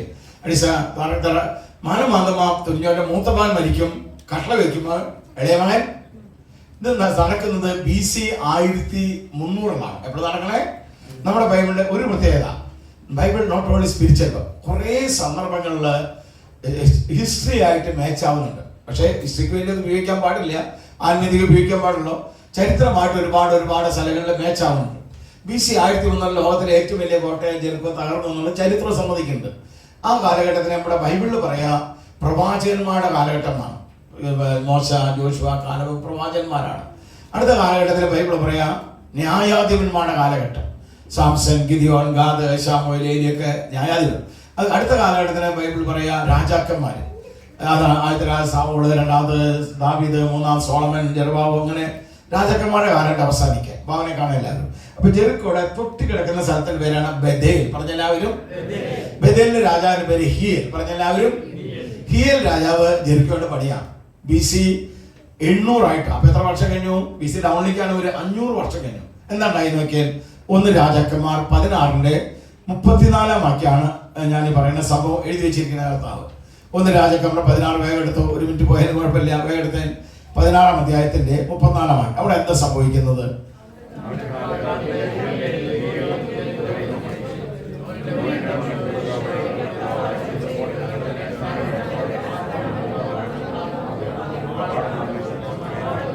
മനസ്സിലായോ? 500 വർഷം കഴിഞ്ഞിട്ട് സംഭവിക്കണേ. അപ്പൊ നമ്മൾ ഇന്ന് നമ്മുടെ പല വീടുകളിലൊക്കെ ചില പുതിയ വീട് വാങ്ങിച്ച അവിടെയൊക്കെ എന്ത് ചെയ്താലും പച്ച പിടിക്കുന്നില്ല. എപ്പോഴും തകർച്ചകൾ, വിട്ടുമാറാത്ത രോഗപീഠകൾ, എപ്പോഴും ഒരു കാരണത്തിൽ ഭാര്യ ഭർത്താവ് വഴക്കുണ്ടാവുക. ഇങ്ങനെയൊക്കെ ഇതിന്റെ പിന്നിലെ ചില ശാപങ്ങളുണ്ട്, അല്ലെങ്കിൽ ചില അനുഗ്രഹ തടസ്സങ്ങൾ. പക്ഷെ അവിടെ നമ്മൾ യേശുവിന്റെ രക്തത്താൽ എൻ്റെ ഭവനത്തെ, എൻ്റെ പുരയിടത്തെ, ഇതൊക്കെ ഞാൻ ചെയ്യുന്നവനാട്ടോ. ധാരാളം എല്ലാവരും കൃഷി നഷ്ടം എന്നല്ലേ പറയണേ. എനിക്ക് കൃഷി ഭയങ്കര നേട്ടത്തിലാണ് ഉണ്ടാവാം. എന്നാൽ എല്ലാ ദിവസവും ഞാൻ എൻ്റെ പ്രാർത്ഥനയിലും വിശുദ്ധ കുർബാനയിലും ഈശോയുടെ വിലാവിലെ തിരുവിലാവിലെ കൃഷിയിടങ്ങൾ, ആ മക്കള് എല്ലാം സമർപ്പിച്ച തിരക്ക് അതിൻ്റെ അനുഗ്രഹമുണ്ട്. അപ്പൊ എത്ര പാരമ്പര്യ ശാപുണ്ടെങ്കിലും അതെല്ലാം നിർവീര്യമാക്കാൻ തക്കതായ ശക്തിയാണ് എന്തിനുള്ളത്? നമ്മുടെ കർത്താവിന്റെ തിരക്തത്തിനുള്ള. ആ തിരക്തം നമ്മുടെ അവകാശമാണ്. അതുകൊണ്ടല്ലേ പത്രോസിലൂടെ കർത്താവ് പറഞ്ഞത്, അവിടെ പുത്രനായി നിങ്ങളുടെ പിതാക്കന്മാർ നിങ്ങൾ സ്വീകരിച്ച വ്യർത്ഥമായ ജീവിതം നിങ്ങൾ വീണ്ടെടുക്കപ്പെട്ടത് നശ്വരമായ വെള്ളിയാലോ, നമ്മൾ നേരത്തെ വായിച്ചാണ്, പിന്നെയോ കറയോ കളങ്കമില്ലാത്ത കുഞ്ഞാടിൻ്റെത് പോലെയുള്ള യേശു ക്രിസ്തുവിന്റെ അമൂല്യ രക്തത്താൽ അത്രേ. ഇവിടെ ദൈവങ്ങളെ, ഇവിടെ എങ്ങനെയാണ് ഇപ്പൊ നമ്മള് ജെറിക്കോ തകർന്ന ജെറിക്കോയെ കുറിച്ചും അത് പണത ഹിയോലിന്റെ മക്കള് മരിച്ചു നമ്മൾ കണ്ടു. ഇതെങ്ങനെ ശാപം മാറിന്? യേശുവിന്റെ രക്തത്തിന് ആ ശക്തിയുണ്ട്. അതും പഴയ നിയമത്തിലുണ്ടായി. പഴയ നിയമത്തിലല്ലേ ബ്രദറെ? അല്ല, പഴയ നിയമത്തിൽ ഉൽപ്പത്തിയുടെ പുസ്തകം, ഈ മനുഷ്യൻ പാപം ചെയ്തപ്പോൾ തന്നെ മനുഷ്യന്റെ രക്ഷാകരണ ഹൃദയം ആരുടെ ഹൃദയത്തിലുണ്ടായിരുന്നു? പിതാവായ ദൈവത്തിന്റെ ഹൃദയത്തിൽ. അതാണ് കുഞ്ഞാടിനെ കൊന്ന തോല് ഉരിഞ്ഞെടുത്ത കുഞ്ഞാടിന്റെ രക്തം. അതുകൊണ്ട് പഴയ നിയമത്തിലെ കാര്യങ്ങൾ യേശുവിന്റെ കുരിശുമരണത്തിന് ശേഷമേ നമുക്ക് അത് എടുക്കാൻ പാടില്ല എന്നുള്ള ചിന്ത വരണ്ട. കാരണം ഈശോ കുരിശി കിടന്ന് മരിക്കുമ്പോൾ ആദ്യം ആദം തൊട്ട് ഇനി ഇപ്പൊ നമ്മുടെ മക്കൾക്ക് ഉണ്ടാകാൻ പോണ മക്കള്, അവരുടെ മക്കളെ വരെ ഈശോ കുരിശിൽ കിടന്നപ്പോൾ കണ്ടിരുന്നു എന്നാണ് നമ്മുടെ പിതാവായ ദൈവം പറഞ്ഞിരുന്നത്. എലിഫിലില്ല ബൈബിളിലുള്ള ഒരു വചനം ഞാൻ പറയാൻ പോണേ.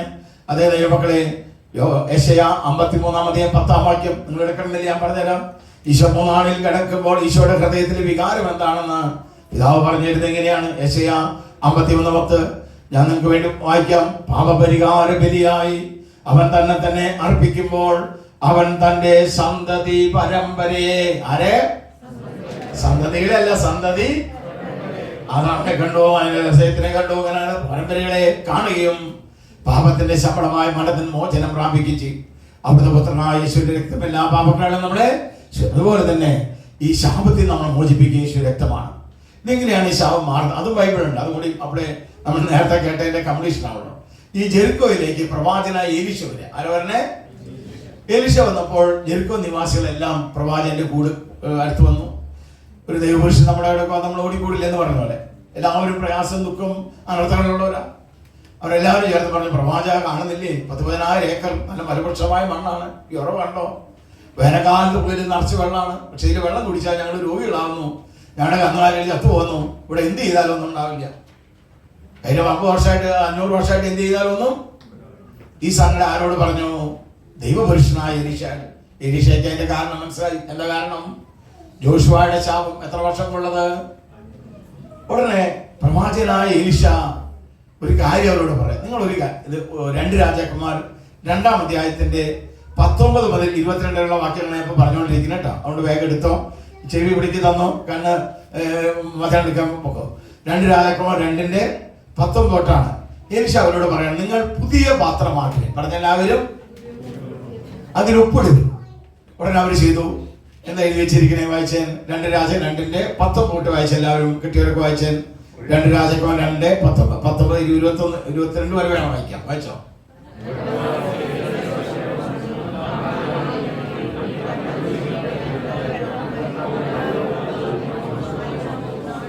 അത് അവരവരെ സങ്കടം പറയാണ്. എലീശ എന്താ പറയണേ? 20-ാം വാക്യം വായിച്ചോ.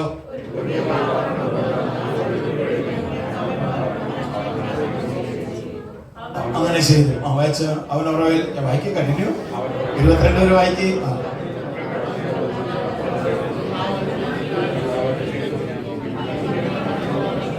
ഈ വെള്ളം ഇന്നും നിങ്ങൾ എല്ലാവരും തന്നെ, മിക്കവാറും എല്ലാവരും തന്നെ ഈ ഉറവ കണ്ടിട്ടുണ്ട്. ഞാനും കണ്ടിട്ടുണ്ട്. ഞാനും പലപ്പോഴും പോയിട്ട് അവിടെ ഈ ഉറവയുടെ വെള്ളം എൻ്റെ വീട്ടിൽ ഇപ്പോൾ ഇരിപ്പുണ്ട്. 500 വർഷം വിഷമിച്ചുകൊണ്ടിരുന്ന ആ വെള്ളം ഇന്ന് ലോകത്തിലെ ഏറ്റവും നല്ല വെള്ളത്തിലൊന്നായിട്ടാണ് കരുതുന്നത്, അല്ലേ? നിങ്ങൾ മിക്കവാറും വീട്ടിലുണ്ടായിരിക്കാൻ സാധ്യതയുണ്ട്. കാരണം നമ്മൾ മിക്കവാറും അവിടെ പലപ്പോഴും ഇവിടെ എപ്പോഴും എല്ലാ വർഷം കൊണ്ടുപോകണ്ടല്ലോ. ഞാനും കർത്താവിന്റെ കരുണ ഞാൻ പലപ്പോഴും പോകാൻ പറ്റിയിട്ടുണ്ട്. അപ്പൊ ദൈവമക്കളെ, ഇതാണ് നമ്മുടെ കർത്താവിന്റെ രക്ഷ. എത്രമാത്രം കുടിയ അനുദിന തടസ്സങ്ങളോ ശാപങ്ങളോ പാരമ്പര്യം നമ്മളോട് വന്നാവില്ല.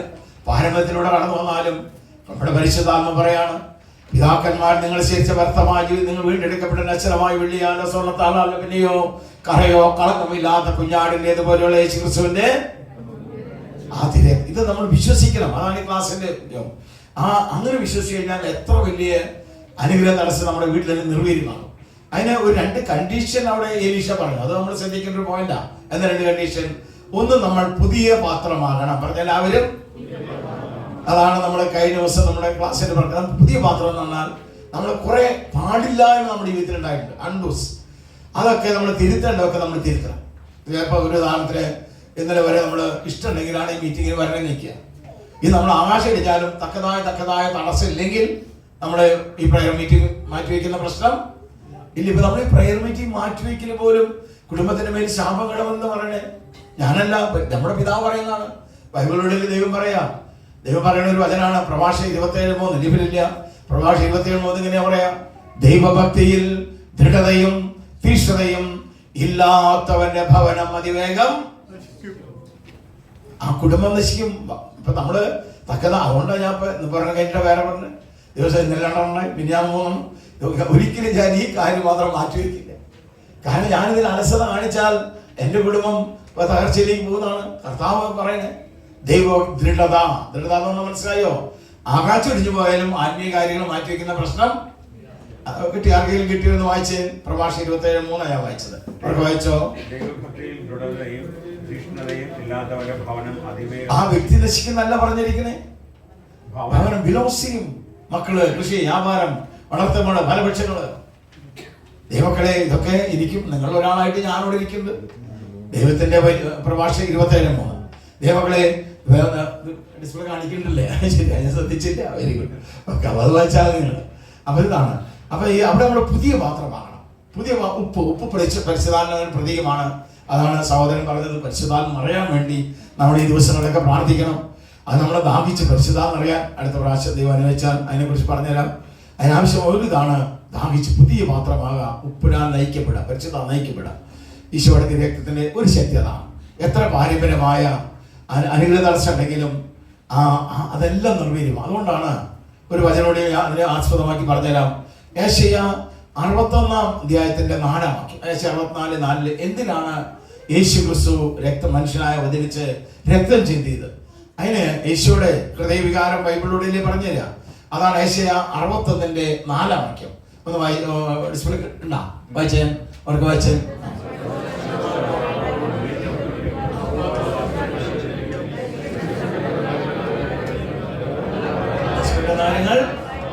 തലമുറകളുണ്ടായ വിനാശങ്ങൾ, തലമുറകളായി ഉണ്ടായ വിനാശങ്ങൾ നമ്മളോട് വന്ന അനർത്ഥമില്ല. നമ്മുടെ മാതാപിതാക്കന്മാരുടെ കുടുംബേടോ അല്ലെങ്കിൽ നമ്മളിന്ന് ഉപയോഗിക്കുന്ന ഏത് അനർത്ഥമുണ്ടെങ്കിലും യേശുവിന്റെ രക്തം അതെല്ലാം നിർവീര്യമാക്കാൻ മതിയായതാണ്. പക്ഷെ നമ്മൾ വിശ്വസിക്കണം. അതാണ് ഈ ക്ലാസ്സിനോട് ഉദ്ദേശിക്കണേ. വിശ്വസിക്കണം. എന്റെ കർത്താവിന്റെ കുരിശമരണത്തിന്റെ യോഗ്യതയാൽ എന്റെ ഭവനത്തിലുള്ള, എന്റെ വ്യാപാര മേഖലയിലുള്ള, എന്റെ കുടുംബത്തിലുള്ള എല്ലാ പരാജയം നിർവീര്യമാകും എന്ന് നമ്മൾ വിശ്വസിക്കും. അതുകൊണ്ടാണ് എബ്രായർ ലേഖനം വളരെ വ്യക്തമായിട്ട് ഈശോയുടെ രക്തത്തിന്റെ അത്യുന്നതമായ ശക്തിയെക്കുറിച്ച് നമ്മൾ എത്രമാത്രം ദൈവോന്മുഖരമായി മാറ്റുന്ന 9-ാം അധ്യായത്തിന്റെ 16 തൊട്ട് പറയണ്ട. ഉറക്കെ വായിച്ച എല്ലാവരും. ഏതാണ്? 9:12 തൊട്ട് വായിച്ചാൽ. എബ്രായർ 9:12 ലീഫിലുണ്ട്. എല്ലാവരും ഉറക്കെ വായിച്ചോ.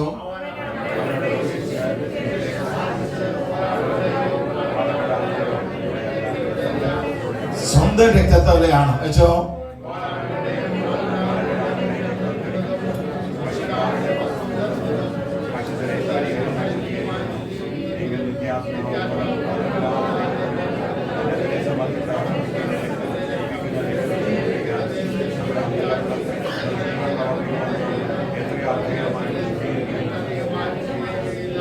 മനസ്സിലായി? അതായത് ഇപ്പൊ നമ്മുടെ വളരെ വേദനയോടെ നമുക്ക് നേതൃത്വം നൽകുന്ന സഹോദരൻ നിങ്ങളോട് പറഞ്ഞു, നമ്മൾ എത്ര കാലമായി നമ്മളെവിടെ ഈ വരവ് പോക്ക് പാട്ട് അതിനതീതമായിട്ടെന്ത് നമ്മുടെ സമൂല അന്ധകരണം എന്ന് പറഞ്ഞാൽ ഇന്നർ ആന്തരിക മനുഷ്യൻ. ഈ ശാരീരിക മനുഷ്യനെ നമുക്ക് നന്നായി കുളിച്ച് നല്ല സോപ്പിട്ട് കുളിച്ചാൽ കൊടുത്തിയാവും. ആന്തരിക മനുഷ്യനെ വിശുദ്ധീകരിക്കാൻ എന്തിനെ പറ്റുള്ളൂ? ജലല്ല. ഇവിടെ വായിച്ചോളൂ. ഒന്നുകൂടി വായിച്ചേ. ലാസ്റ്റ് അവസാന 2 വാചകം മാത്രം വായിച്ചേ. അവർക്ക് വായിച്ചേ. ക്രിസ്തുവിന്റെ രക്തം. അവർക്ക് വായിച്ചേ. ദൈവത്തെ ശുശ്രൂഷിക്കാൻ. അപ്പൊ നമ്മുടെ സഹോദരന്റെ ആ ആഹ്വാനം, അത് നോട്ടോളി സഹോദരൻ ഈ കർത്താവിന്റെ ആഹ്വാനം ദൈവത്തിലൂടെ പറഞ്ഞെന്നുള്ളൂ. നമ്മളെ മനുഷ്യനായി ജനിപ്പിച്ചതിന്റെ ഉദ്ദേശം തന്നെ കർത്താവിന് വേണ്ടി വേല ചെയ്യാനാണ്. ഒരു മൃഗമായിട്ടോ മീനായിട്ടോ പറവയായിട്ടോ കാളയായിട്ടോ ഒന്നും ജനിപ്പിക്കാതെ. അതിനെക്കുറിച്ച് പുറപ്പാടിന്റെ പുസ്തകം 9-ാം അധ്യായം 16-ാം വാക്യം ഉറക്കെ വായിച്ച എല്ലാവരും. ലീവിലില്ല, ഡിസ്പ്ലേ വരും. പുറപ്പാട് 9:16 എന്തിനാണ് ദൈവം നമ്മളൊരു മനുഷ്യനായി ജനിപ്പിച്ചത്? ദൈവത്തിന്റെ ഉദ്ദേശം ബൈബിളിലൂടെയല്ലേ ദൈവം പറഞ്ഞത്. അതിന്റെ ഉദ്ദേശം ഇതാണ്, നമ്മൾ കർത്താവിന് വേണ്ടി ശുശ്രൂഷ ചെയ്യാൻ. വായിച്ചു കിട്ടിയോ?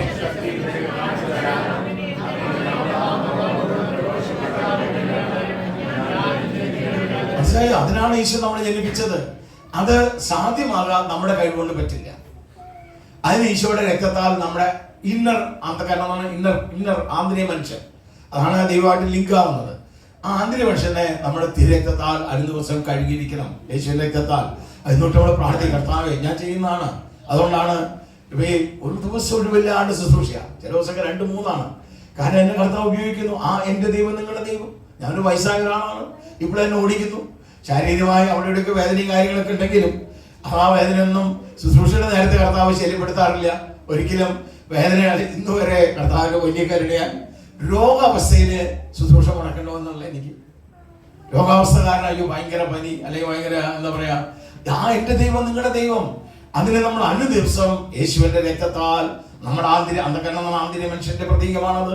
നമ്മുടെ ആന്തരിക മനുഷ്യൻ രക്തത്താൽ കഴുകണം എന്നാണ് ദൈവം നമുക്ക് പറഞ്ഞു തരണേ. കാരണം ഈശോ നമ്മൾക്ക് അതിനു വേണ്ടിയാണ് രക്തം ചിന്തിയത്. അതുകൊണ്ടാണ് ഈശോ നമുക്ക് വേണ്ടി സഹിച്ച പാടുപെടുകളെ കുറിച്ച് യെശയ്യാ 53-ാം അധ്യായം 4-ാം വാക്യം അവർക്ക് വായിച്ച എല്ലാവരും. ലീവിലുണ്ട്, അവർക്ക് വായിച്ച 53:4.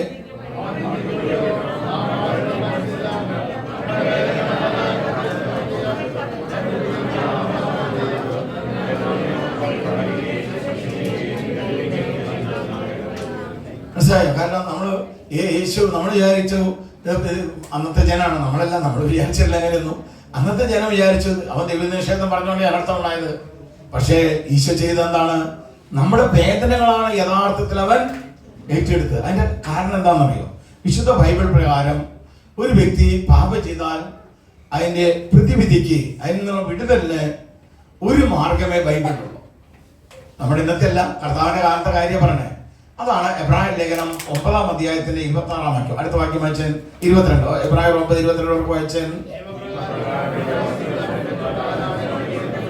രക്തം ചിന്താതെ മോചനമില്ല.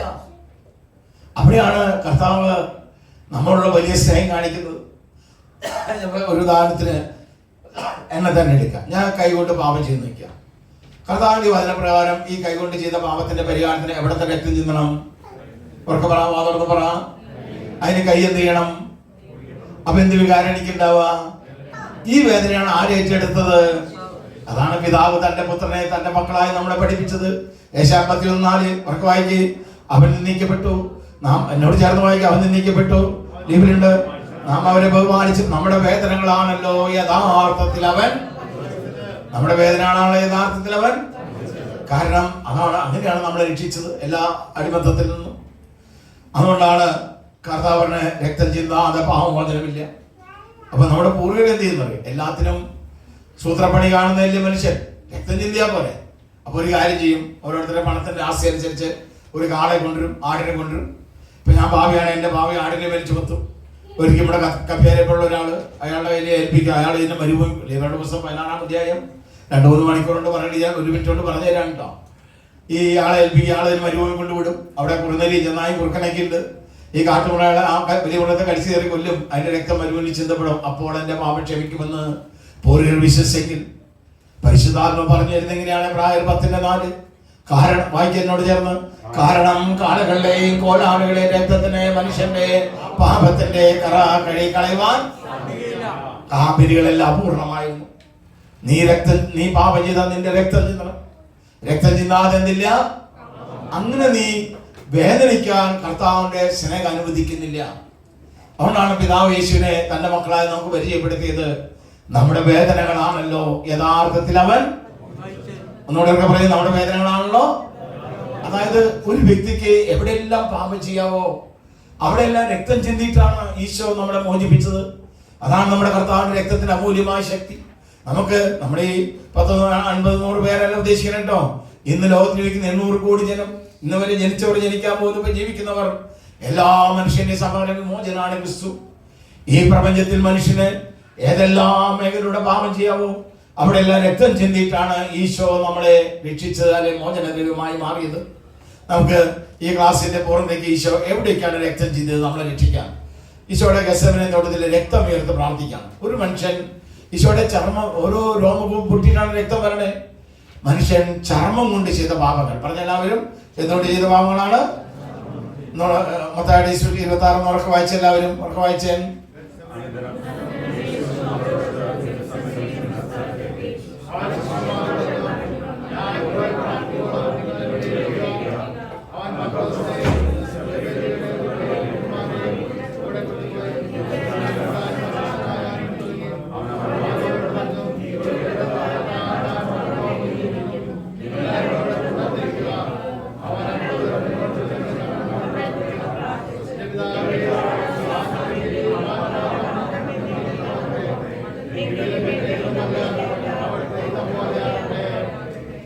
ദൈവമക്കളെ, അവിടെ അതാണ്. അത് കഴിഞ്ഞ് 3 പേരോട് ഉണർന്ന് പ്രാർത്ഥിക്കാൻ ഈശോ ആവശ്യപ്പെടുന്നുണ്ട്. പക്ഷേ 3 വട്ടം പോയപ്പോഴും 3 വട്ടം അവർ ഉറങ്ങുന്നതായിട്ട് കണ്ടത്. 3ാമത്തെ വട്ടം ചോദിക്കുന്നുണ്ട്, 1 മണിക്കൂറെങ്കിലും ഉണർന്ന് പ്രാർത്ഥിക്കാൻ നിങ്ങൾക്ക്. നമ്മൾ വിചാരിക്കും അവരെത്ര നന്ദിയില്ലാത്തവരാണെന്ന്. ഇത് അനേക വട്ടം നമ്മളോട് ചോദിക്കുന്നുണ്ട്. നമ്മുടെ കൂടെ പ്രാർത്ഥന മാറ്റി വയ്ക്കുമ്പോൾ, അല്ലെ നമ്മൾ രാത്രിയുടെ TV കണ്ടതിൻ്റെയോ മൊബൈലിൻ്റെയോ അല്ലെങ്കിൽ ആലസ്യത്തില് നമ്മൾ കുർബാന മാറ്റി വയ്ക്കുമ്പോഴൊക്കെ ഈശോ ചോദിക്കുന്ന ഒരു ചോദ്യമാണ് നമ്മളോട്, 1 മണിക്കൂറെങ്കിലും ഉണർന്ന് പ്രാർത്ഥിക്കാൻ. ആ പാപം നമ്മൾ കുമ്പസാരത്തിൽ ഏറ്റു പറയുമ്പോൾ അതിന് മോചനം ലഭിക്കുന്നതിന്റെ കാരണം അതിന് പകരമായിട്ട് ആരും രക്തം ചിന്തി. അതുകൊണ്ടാണ് പിതാവ് പഠിപ്പിച്ചത്, നമ്മുടെ വേദനകളാണ് യഥാർത്ഥത്തിൽ അവൻ പിന്നീട് ഉണ്ടാവുന്ന ഈ യൂദാസ് ഒറ്റിക്കൊടുക്കാണ്. ചിന്തിക്കാൻ പറ്റാത്ത ഹൃദയവേദനയാണ്. അവിടെ ഹൃദയത്തിലാണ് രക്തം ചിന്തുന്നത്. വിശ്വാസവഞ്ചന. നമ്മൾ വിചാരിക്കും യൂദാസ് എത്രയോ കഠിന ഹൃദയയിലാണെന്ന്. അനേക വട്ടം നമ്മളും യൂദാസിനേക്കാൾ കൊടിയ പാപികളായി മാറിയിട്ടുണ്ട്, വിശ്വാസവഞ്ചകരായിട്ട് മാറിയിട്ടുണ്ട്. ഓരോ കുംസാരം കഴിയുമ്പോൾ നമ്മളൊരു പ്രാർത്ഥന ചെല്ലും. അറിയാവോ ചെല്ലുന്ന പ്രാർത്ഥനയുടെ പേരെന്താണ്? മനസ്സാ പ്രകരണം. പറഞ്ഞെല്ലാവരും അതിൽ നമ്മൾ പ്രധാനമായിട്ട് പറയുന്ന ഒരു വാക്കാണ്, മേലിൽ പാപം ചെയ്യില്ലെന്ന് ദൃഢമായി ഞാൻ. ആ പാപം നമ്മൾ വീണ്ടും ചെയ്യുമ്പോൾ നമ്മുടെ കർത്താവിൽ യൂദാസിനേക്കാൾ വലിയ വിശ്വാസവഞ്ചന. മരണം വരെ ഒന്നായി ജീവിക്കാന്ന് പറഞ്ഞ് നമ്മളെടുത്ത് ഉടമ്പടി ഹൃദയം കൊണ്ടെങ്കിലും അകന്ന് ജീവിക്കുമ്പോൾ യൂദാസിനേക്കാൾ വലിയ വിശ്വാസം. ഇത് കുമ്പസാരത്തിലേക്ക് പറയുമ്പോൾ, കാരണം നീ ഹൃദയം കൊണ്ട് പാപം ചെയ്ത് ഹൃദയത്തിലെ രക്തം ചിന്തണം. രക്തം ചിന്താതെ പാപമോചനമില്ല. അവിടെയാണ് ഈശോ അനുഭവിച്ച വേദനയും ചിന്തപ്പെട്ട രക്തത്തിന്റെയും ശക്തി നമ്മളിൽ സൗഖ്യമായി പ്രകടമാകുന്നു. അത് കഴിഞ്ഞ് യേശുവിനെ കൊണ്ടുപോകുന്നത് കയ്യാപ്പാസിന്റെ പടയാളികളും കയ്യാപ്പാസിന്റെ ഭവനത്തിലേക്കാണ്. അവിടെ ചോദ്യം ചെയ്യുന്ന രംഗമുണ്ട്. ചോദ്യം ചെയ്യുമ്പോൾ അവര് നമുക്ക് സന്യാദ്രി സംഘം എന്ന് പറയും. എന്നാൽ മോശയോട് ദൈവം ഉണ്ടാക്കാൻ പറഞ്ഞാണ് 70 മൂപ്പന്മാരെ. അതിൽ 68 മൂപ്പന്മാരും യേശുവിനെ ക്രൂശിക്കണം എന്നുള്ള കാഴ്ചപ്പാടായിരുന്നു. 2 ആള് അതിന് ഒഴിഞ്ഞു വന്നു. ആരൊക്കെയാണ്? നിക്കോദമോസും പിന്നെ അരിമത്ഥ്യക്കാരൻ യോസേഫ്. എനിക്കറിയാം. അപ്പൊ ആ സംഘത്തിന് മുമ്പിലാണ്. അപ്പൊ അവിടെ ചോദ്യം ചെയ്യാണ്. അപ്പൊ അവരെ പ്ലീസ് ചെയ്യുന്ന മറുപടിയാണ് യേശുവിൽ നിന്ന് പടയാളികളും അവർ പ്രതീക്ഷിക്കണേ. യേശു നീതിമാനായോണ്ട് സത്യമായ ഇല്ലാതെ മറുപടി പറഞ്ഞ്. ഇങ്ങനെയാണോ പ്രധാന പുരോഹിതൻ സംസാരിക്കുക, മറുപടി പറയാന്ന് ചോദിച്ച് പടയാളികൾ അടിക്കുന്നുണ്ട്. നമ്മൾ വിചാരിക്കുന്ന പോലെ ഈ കയ്യാപ്പാസിന്റെ ഭവനത്തില് യേശു അടിയേറ്റത് കൈകൊണ്ടൊന്നല്ല. എന്തുകൊണ്ടാണെന്നറിയോ? മിക്കായുടെ പ്രവചനം 5-ാം അധ്യായത്തിന്റെ 1-ാം വാക്യം ഒന്ന് വായിച്ചത് നിങ്ങൾ ലീവിലുണ്ട്. മിക്ക 5-ന്റെ 1 വേഗം വായിച്ചാൽ അവരും ഇല്ലേ? ലീവിലോ? ഇല്ല, അടുത്ത പേജിലാണ് തോന്നണല്ലേ?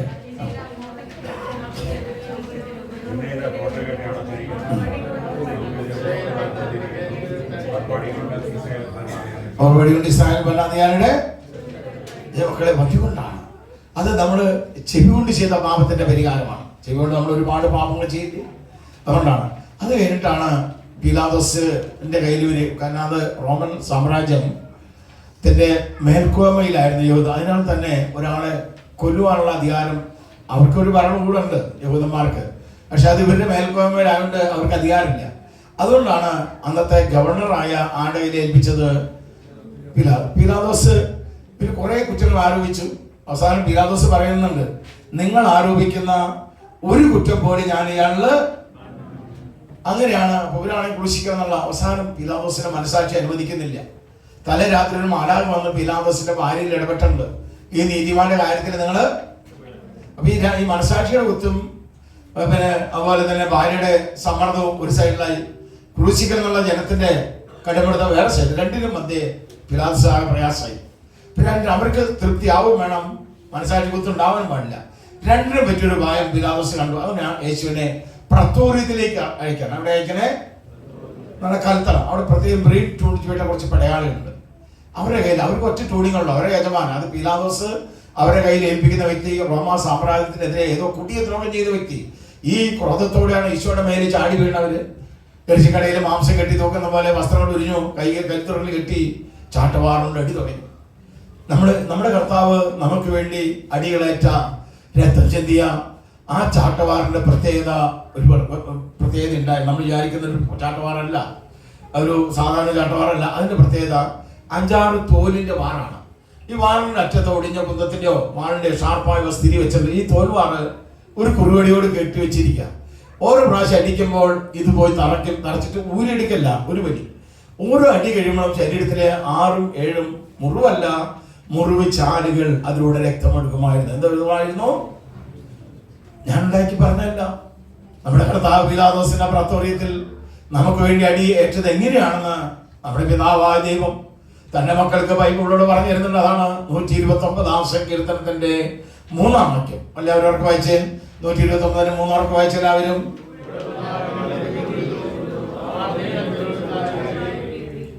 ഒരുപാട് ഒന്നുകൂടെ പറഞ്ഞു. അവർ അനുമതിയിൽ അത് ദൈവമക്കളെ അതികഠിനമായ പീഡനമാണ്. ഈ പീഡനം കഴിഞ്ഞിട്ട് അവര് യേശുവിനെ കൽത്തുറകിൽ എന്ന് പറഞ്ഞാൽ അതാണ് ഈ പ്രത്തോറി എന്ന് പറഞ്ഞ അർത്ഥം. അതാണ് അവിടെ ഒരു കല്ലിൽ കൊണ്ടിരുത്തി. ഈ കല്ലിൽ ഇരുത്തിയിട്ട് അവിടെ വെച്ചിട്ടാണ് മുൾക്കിരീടം ധരിപ്പിക്കുന്നത്. ഈ മുൾക്കിരീടം ആക്ച്വലി മുൾച്ചെടി എങ്ങനെ ഉണ്ടായെന്നറിയാം നിങ്ങൾക്ക്. ഉൽപ്പത്തി 3-ാം അധ്യായത്തിന്റെ 18-ാം വാക്യം വായിച്ചാൽ ദൈവത്തിന്റെ ഏദൻ തോട്ടത്തില് പർദീസായിലെ സൃഷ്ടിയില് ഇല്ലാത്ത കുറെ ചെടികളിലോ ഒന്നായിരുന്നു ഏത്? മുൾച്ചെടി, പ്രത്യേകിച്ച് മുൾച്ചെടി. പിന്നെ എങ്ങനെ ഉണ്ടായെന്ന് ദൈവം പറയുന്ന രംഗം ബൈബിളിൽ. അതാണ് ഉൽപ്പത്തി 3-ന്റെ ഏതാം വാക്യം? 18-ാം വാക്യം വായിച്ചോ. ഉറക്കെ വായിച്ചോ. അതെ. അപ്പൊ ഈ മുൾക്കിരീടം ഈശോ ശിരസിൽ ധരിച്ചതിന്റെ അർത്ഥം, മുള്ളിന്റെ ഇടയിലൂടെ രക്തം ചിന്തിയതിന്റെ യോഗ്യത, അത് ശാപത്തിന്റെ പരിണതഫലമാണ്. എന്തിന്റെ പരിണതമാണ്? അതിന്റെ തൊട്ട് 17-ാം വാക്യം വായിച്ച് നേരത്തെ ഡിസ്പ്ലേ ചെയ്തതിന്റെ 17 വായിച്ചാലും 18-ന്റെ അർത്ഥം മനസ്സിലാവണം. ഉൽപ്പത്തി 3-ന്റെ 17, 18 രണ്ടാണ് ഡിസ്പ്ലേ പ്ലീസ്. 3-ന്റെ 17, 18.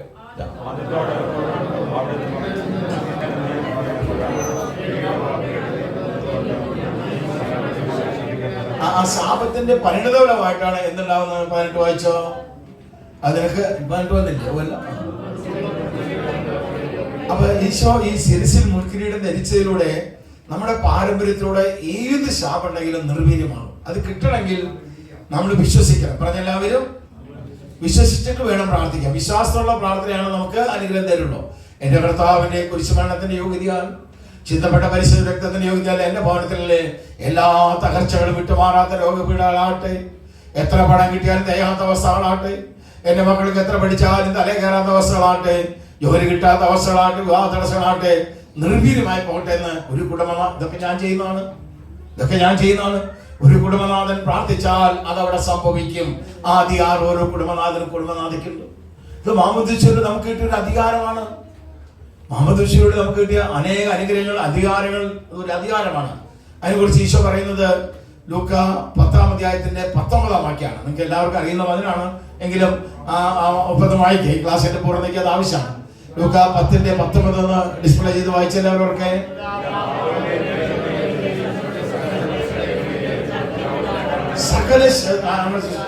സകല ശക്തി ചവിട്ടിയെടുക്കാൻ നമുക്ക് എന്തുണ്ട്? ഇത് മാമോദീസയിൽ കിട്ടിയ അധികാരമാണ്. നമ്മുടെ ലോകത്തിലെ 240 കോടിയോളം ക്രിസ്ത്യാനികളുണ്ട്. അതിൽ 139 കോടിയോളം ആരുണ്ട്? കത്തോലിക്കരുണ്ട്. ഈ 139 കോടി കത്തോലിക്കരില് ഒരു 10 ലക്ഷത്തിന് പോലും അറിയില്ല ഇത്രമാത്രം അത്യുന്നതമായ അനുഗ്രഹം എനിക്കുണ്ടെന്ന്. നമ്മുടെ ഒരു 10 ലക്ഷത്തിന് പോലും അറിയില്ല ഇത് ഈ അനുഗ്രഹം നമുക്കുണ്ടെന്ന്. ഇന്ന് നിങ്ങൾ മനസ്സിലാക്കണം. ഉണ്ടെന്ന് മനസ്സിലാക്കിയാൽ പോരാ, അത് നമ്മൾ ഉപയോഗിക്കുന്ന കർത്താവ് പറയണേ. ഞാനല്ല, കർത്താവ് പറയുന്നുണ്ട്. വായിച്ച യാക്കോബിന്റെ ലേഖനം 4-ാം 7-ാം വാക്യത്തിലെ ഓരോ വിശ്വാസം എങ്ങനെ അനുഗ്രഹമായി ജീവിക്കണം, ഇതൊക്കെ ഞാൻ ചെയ്യുന്നതാണ് ദൈവമക്കളെ. ആ എന്റെ ദൈവം തന്നെ നിങ്ങളുടെ ദൈവം. യാക്കോബ് 4:7 അല്ലേ? വായിച്ചേ. കിട്ടിയാ?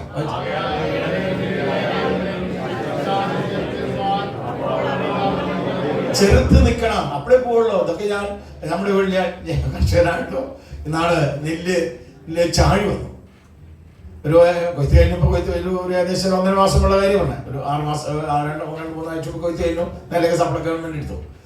ഈ കൊയ്ത്ത് ചാഴി ആ കണ്ണത്തിന് എല്ലാ ദിവസവും അധികാരത്തിൽ കുർബാന കഴിഞ്ഞ് കഴിഞ്ഞാൽ നേരെ ഞാൻ കൃഷി സ്ഥലത്തിന് ഒരു കറക്കം കാണും.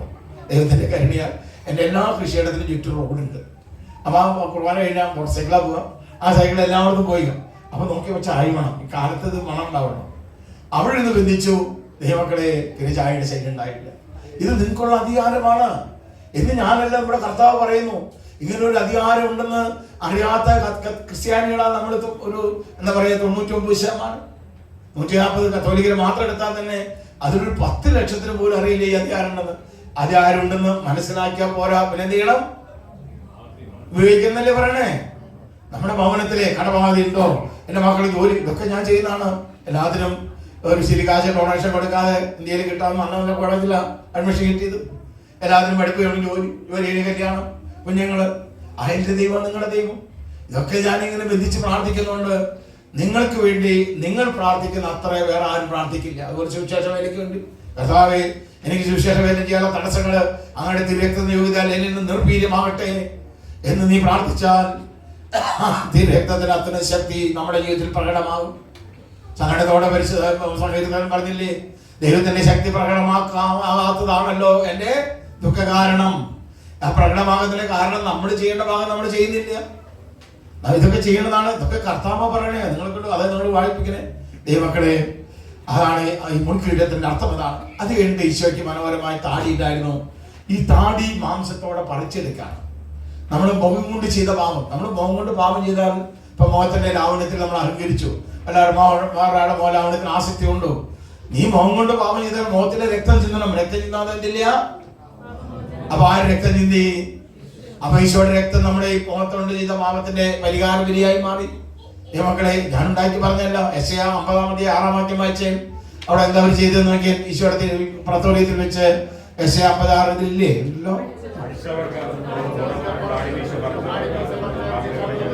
നിന്നയിൽ നിന്നും തുപ്പിൽ നിന്ന് ഉപകരിച്ചില്ല.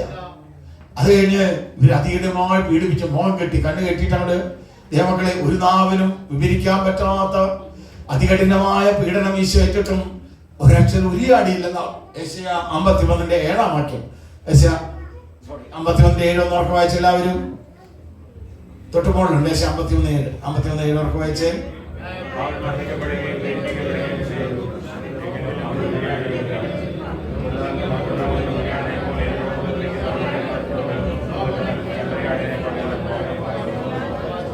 പക്ഷെ ഇവര് ഈ മുൾക്കിരീടം ധരിപ്പിച്ച് താടി വീശി പറിച്ചു കഴിഞ്ഞിട്ട് കണ്ണു കെട്ടാണ് അതികഠിനമായി പീഡിപ്പിച്ചിട്ട് പരിഹസിക്കുകയാണ് ചെയ്തത്.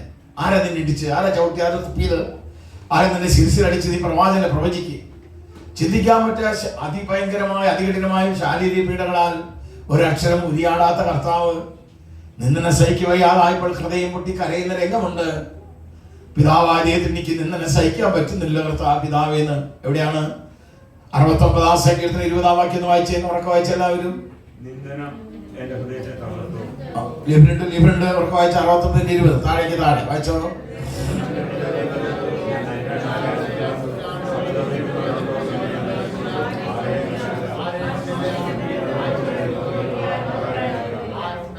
മനസ്സിലായോ?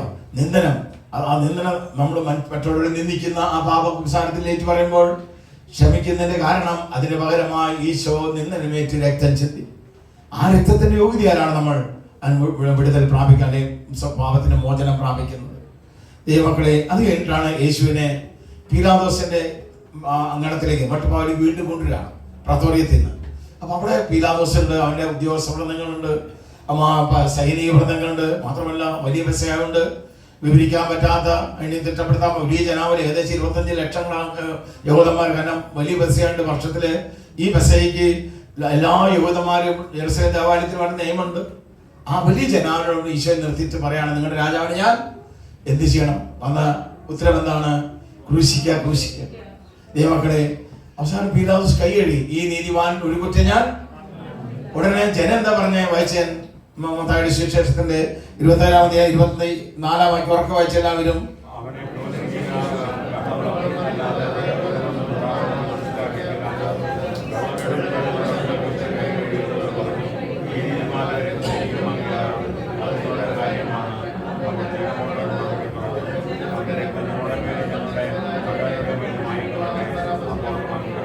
അതാണ് ഈ ഈശോയുടെ രക്തത്തെ നമ്മൾ വളരെ പവിത്രമായി അമൂല്യമായി വിശ്വാസ നിറവോടെ ദൈവോടെ കൈകാര്യം ചെയ്തില്ലെങ്കിൽ അത് നമുക്ക് അനർത്ഥത്തിനും കാരണമാവും. അതാണ് അവിടെ ഉണ്ടായത്. ഈശോയുടെ അത് വേറെയും പലർക്കും ഉണ്ടായിട്ടുണ്ട്. ഈശോയുടെ രക്തത്തെ വളരെ ലാഘബുദ്ധിയോടെ നിസ്സാരതയോടെ കരുതിയൊരു വ്യക്തിയായിരുന്നു ആര്? യൂദാസ്. അവസാനം അവന്റെ ആ പ്രവൃത്തിയുടെ അന്ത്യം അവസാനം വിലപിച്ച് അവന്റെ ആത്മാവ് നശിക്കുകയാണ്. അതിനെ കുറിച്ച് മത്തായി 27:4 വാക്യം വായിച്ച് അവിടെ യൂദാസിന്റെ ഒരു കരച്ചിൽ കാണാൻ സാധിക്കും. നീതിമാന്റെ രക്തത്തെ വിലയില്ലാത്തത് തുച്ഛീകരിച്ചാലുള്ള പരിണത ഫലത്തെ കുറിച്ച് പറയുന്നത്. വായിച്ചേ ഏതാണ്? ലീവിലില്ല. മത്തായി 27:4 ഡിസ്പ്ലേ ചെയ്യും.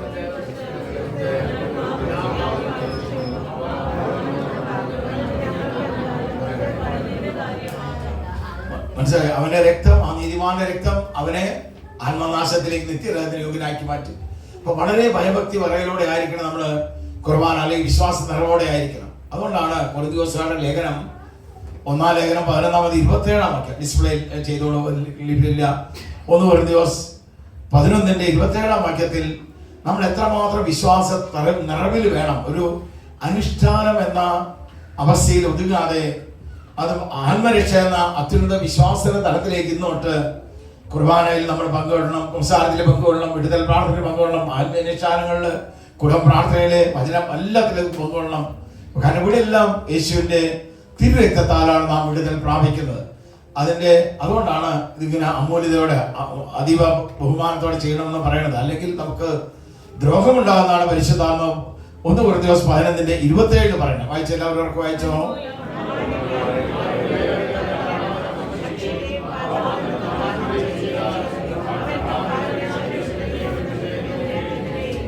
അതെ, അങ്ങനെയാണ് പീലാവുസ് ഇത് കണ്ടപ്പോ പീലാവുസ് അമ്പരന്ന് പോയെന്ന് പറയണേ. യെശയ്യാ 52-52 ഉറക്കെ വായിച്ചാൽ അവര് 52:14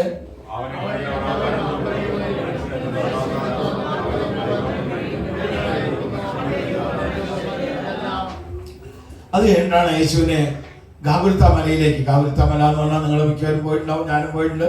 കുരിശിന് വഴി നടത്താനും കൃപ കിട്ടിയിട്ടുള്ളവനാണ് ഞാൻ. നിങ്ങൾക്ക് മിക്കവാറും കിട്ടിയിട്ടുണ്ടാവും. അവിടെ $20 കിട്ടി മറ്റേ കുരിശ് കിട്ടും, വീടിൻ്റെ മുകളിലുണ്ടാവും. മക്കളെ, ഈ ഗാഗുൽത്ത മലയിൽ എത്തിയപ്പോൾ ഈശോയുടെ വസ്ത്രം ഉരിഞ്ഞെടുക്കേണ്ട വസ്ത്രം, അതിനെക്കുറിച്ച് അതെന്താണ്? യെശയ്യാ സങ്കീർത്തനം 22:18 വായിച്ച എല്ലാവരും 22:18 അവർക്ക് വായിച്ചോ?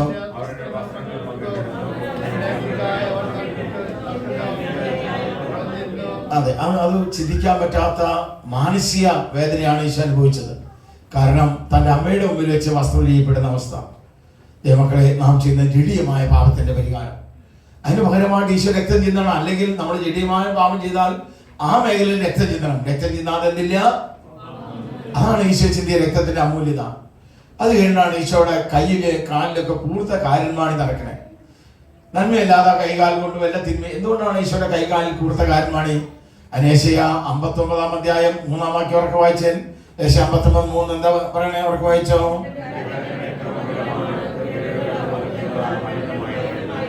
ഈശോയുടെ കാലിൽ എന്നാണ് ഈശോ 59:7 വായിച്ചേ.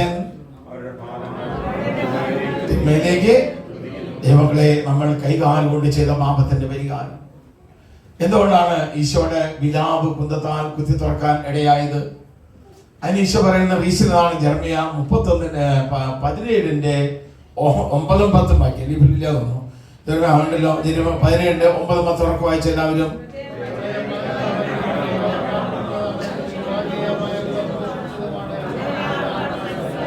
നമ്മുടെ ഹൃദയത്തില് ഒരുപാട് പാപം കൊണ്ട് കിടക്കണില്ലേ? എവിടെയാണ് നമ്മുടെ കർത്താവിനെ പറയുന്നുണ്ട്? മർക്കോസിന്റെ സുവിശേഷം 7-ാം അധ്യായത്തിന്റെ 21-22 ഉറക്കെ വായിച്ച എല്ലാവരും. മർക്കോസിന്റെ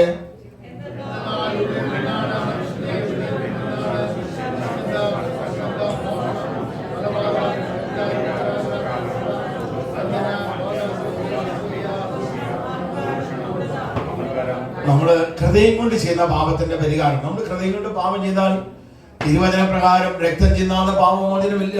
ഹൃദയത്തിലെ രക്തം ചിന്തണം. അങ്ങനെ നമ്മൾ രക്തം ചിന്തി വേദനിക്കാൻ കർത്താവിന്റെ സ്നേഹം അനുവദിക്കുന്നില്ല. അതിന് പകരം ആര് രക്തം ചിന്തി? അവർക്ക് പറയാം, എവിടത്തെ രക്തം ചിന്തി? നമ്മുടെ ഹൃദയം കൊണ്ട് ചെയ്ത പാപത്തിന്റെ പരിഹാരം. കൈ കൊണ്ട് ചെയ്ത പാപത്തിന് കയ്യില്, കാല് കൊണ്ട് ചെയ്ത പാപത്തിന് കാലില്. കുരിശിൽ കിടന്ന് ഈശോ വിലപിക്കുന്നുണ്ട്. എന്റെ നാക്ക് ഓടിന്റെ കഷ്ടം പോലെ വരണ്ടിരിക്കുന്നുവല്ലോ. എന്റെ നാവ് എണ്ണാക്കോട് ഒരൊറ്റ വായിച്ചെല്ലാവരും. ഒരൊറ്റ ജലത്തിന് വേണ്ടി ഞാനിതാ കേഴുന്ന മക്കളെ, നാം വാഗുണ്ടി ചെയ്ത വാഗുണ്ട് ഒരുപാട് പാപം ചെയ്യാറില്ലേ? മദ്യപാനം, പുകവലി, മുറുക്ക്, പാൻപരാഗ്, ശാപവാക്കുകൾ, തെരുവാക്കുകൾ, അഹങ്കാര വാക്കുകൾ, പൊങ്ങച്ച വാക്കുകൾ, നോണ, ചതി, വഞ്ചന, നിരവധിയായ ഒരു തുറന്ന ശവക്കുഴിയാക്കി മാറ്റാറില്ലേ? നമ്മൾ വാഗുണ്ട് പാപം ചെയ്തെങ്കിൽ ബൈബിൾ പ്രകാരം വായിൽ രക്തം ചിന്തണം. രക്തം ചിന്താതെ പാപമോചനമില്ല. അതിന് പകരം ഈശോ വായിൽ നിന്ന് രക്തം ചിന്തി കുംസാരത്തിൽ അച്ഛാ ഞാൻ നിങ്ങളെ തെരുവ് വിളിച്ചിട്ടുണ്ട്, അല്ലെങ്കിൽ ജോലിക്കാരനെ ഞാൻ പ്രാഗിയിട്ടുണ്ട്, അല്ലെങ്കിൽ ഞാൻ കുറിച്ച് മദ്യപാനം ഒരു തെറ്റ് ചെയ്തിട്ടുണ്ട്. അത് പറയുമ്പോൾ മോചനം കിട്ടുന്നതിന്റെ കാരണം അതിന് പകരമായിട്ട് ആര് രക്തം ചിന്തി? എവിടെ? അതുകൊണ്ടാണ് ഏത് മേഖലയിൽ നമ്മൾ പാപം ചെയ്യുന്നുവോ ആ മേഖലയിലെ പാപത്തിന്റെ പരിഹാരത്തിന് ബൈബിൾ പ്രകാരം രക്തം ചിന്താതെ മോചനമില്ല. അപ്പൊ അവിടെ എല്ലാം ഈശോ രക്തം ചിന്താണ്. അതാണ് ഈശോയുടെ രക്തത്തിന്റെ അമൂല്യമായ നമുക്ക് ലഭിക്കുന്ന. ഇത് മനസ്സിലാക്കിയോണ്ട് നമുക്ക് ആർക്കും അനുഗ്രഹം കിട്ടില്ല. എന്ത് ചെയ്യണം? വിശ്വസിക്കണം. പറഞ്ഞെല്ലാവരും ഉറക്കെ പറഞ്ഞെല്ലാവരും വിശ്വസിക്കണം. എന്റെ കർത്താവിന്റെ കുരിശുമരണത്തിന്റെ യോഗ്യതയാൽ എന്റെ ഭവനത്തിലെ തകർച്ചകൾക്ക് മോചനമുണ്ട്, എന്റെ സ്ഥാപനത്തിലെ കച്ചവടമില്ലായ്മയ്ക്ക് മോചനമുണ്ട്, എന്റെ കടബാധയ്ക്ക് മോചനമുണ്ട്, എന്റെ കർത്താവിന്റെ ശക്തിയാൽ. അതാണ് ഈ ചെറിയവനായ എന്നെ വഴി നടത്തുന്നത്. ആ എന്റെ ദൈവം തന്നെ നിങ്ങളുടെ ദൈവം. ദൈവമക്കളെ, ഈശോ രക്തത്തിന്റെ അത്യുന്നതമായ ശക്തി അതാണ്. അതുകൊണ്ടാണ് ദൈവമക്കളെ കർത്താവ് പറയാണ്, 53:4 ഒന്നുകൂടി വായിക്കാം, അവസാനം ഒന്നുകൂടി ഏറ്റു വായിക്കാം. അവൻ നിന്ദിക്കപ്പെട്ടു,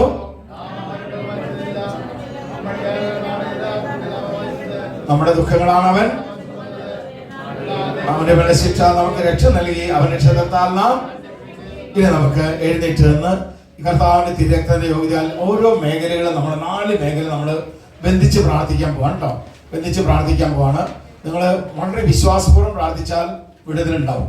ഓക്കെ, അതാണ് അതിന്റെ അടിസ്ഥാനത്. ഇപ്പൊ നമ്മളെല്ലാം വ്യക്തമായി മനസ്സിലാക്കി, ബോധ്യങ്ങൾ കിട്ടി. ക്രിസ്തീയ ആത്മീയതയില് അനുഗ്രഹമായി പ്രാപിക്കാൻ ആദ്യത്തെ തലമാണ് ബോധ്യങ്ങളുടെ തലം. പറഞ്ഞെല്ലാവരും ആ ബോധ്യങ്ങളുടെ തലമാണ് ഇതുപോലെ ക്ലാസ്സിലൂടെ ഒക്കെ നിങ്ങൾ ആർജിക്കുന്നത്.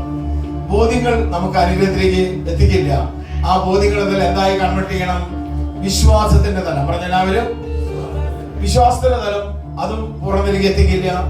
വിശ്വാസത്തിന്റെ തലം പ്രാർത്ഥനയുടെ തലത്തിലേക്ക് മാറ്റണം. പറഞ്ഞെല്ലാവരും ഈ 3 തലങ്ങളിലാണ് നമുക്ക് അനുഗ്രഹത്തിലുള്ള എല്ലാ അനുഗ്രഹവും നമുക്ക് കിട്ടും.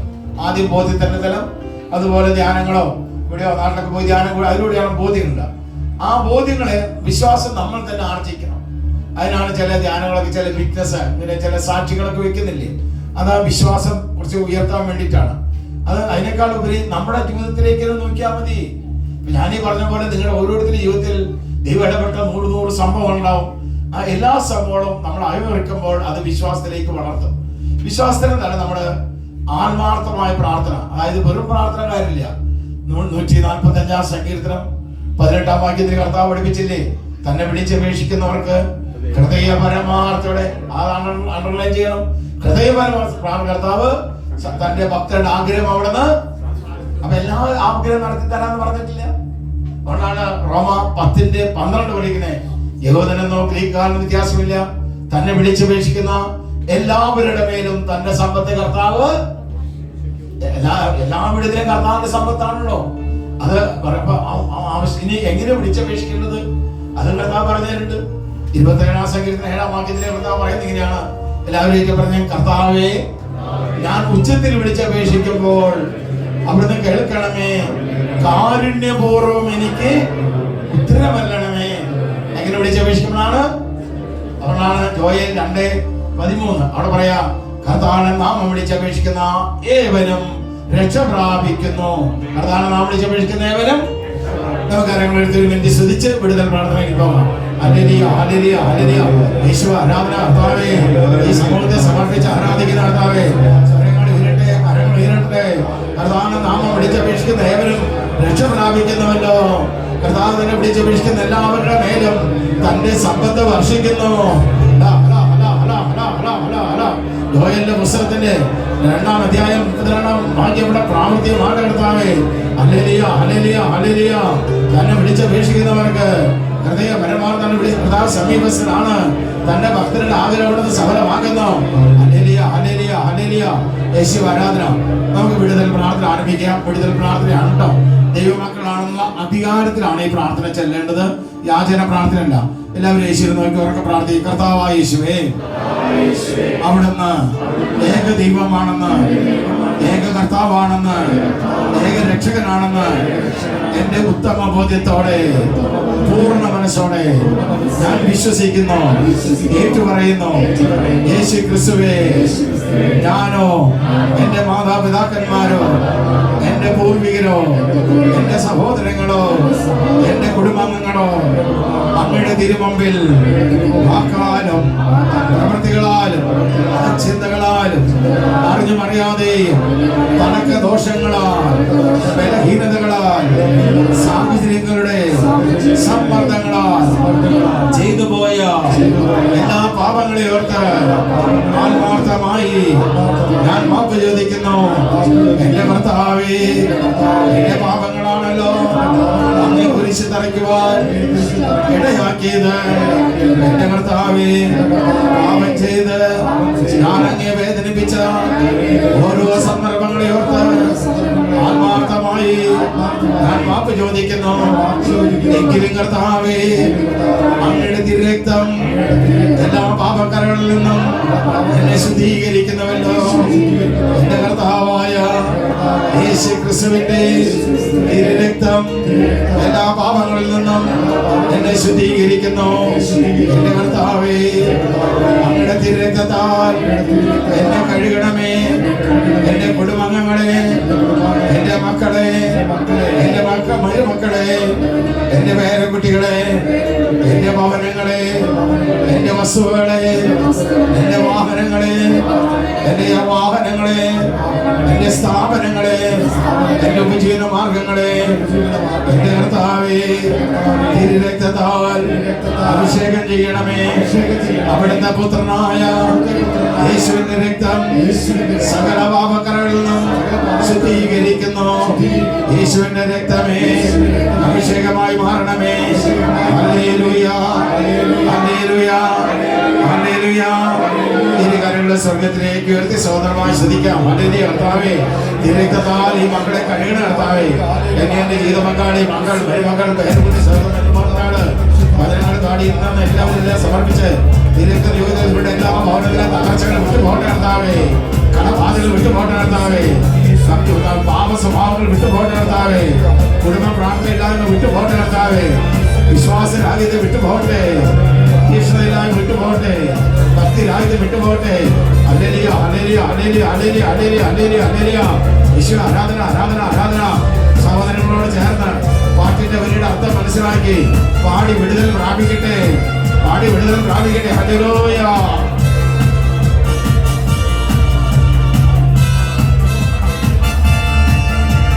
തിരുരക്തം, തിരുരക്തം, യേശുനാഥന്റെ തിരുരക്തം, തിരുരക്തം, തിരുരക്തം, യേശുനാഥന്റെ തിരുരക്തം, കാൽവരി മലയിൽ ചൊരിഞ്ഞ തിരുരക്തം,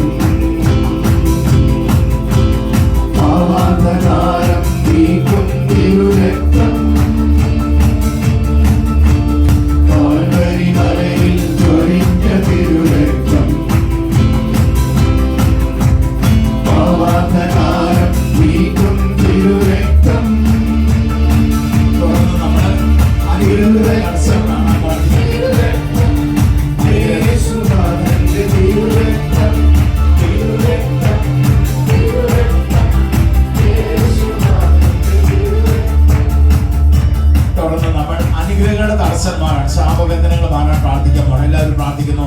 കർത്താവായ യേശുവേ, ഞാനോ എന്റെ മാതാപിതാക്കന്മാരോ എന്റെ പൂർവികരോ ഞാൻ ഇന്ന് അനുഭവിക്കുന്ന ഭവനങ്ങളുടെ, വഴിയിടങ്ങളുടെ, സ്ഥാപനങ്ങളുടെ, വാഹനങ്ങളുടെ, വസ്തുക്കളുടെ പഴയ ഉടമസ്ഥരോ പഴയ അവസ്ഥകളോ എന്റെ പാർട്ട്ണർമാരുടെയോ തൊഴിലാളികളുടെയോ ഏതെങ്കിലും തരത്തിലുള്ള അനുഗ്രഹ തടസ്സങ്ങൾ കടന്നു വരികയോ കുടികൊള്ളുകയോ ചെയ്യുന്നുണ്ടെങ്കിൽ എന്റെ കർത്താവായ യേശു ക്രിസ്തുവിന്റെ കുരിശു മരണത്തിന്റെ യോഗ്യതയാൽ തിരുരക്തത്തിന്റെ ശക്തിയാൽ എല്ലാ അനുഗ്രഹ തടസ്സങ്ങളും എന്നിൽ നിന്ന്, എനിക്കുള്ളവരിൽ നിന്ന് നിർവീര്യമായി പോകട്ടെ.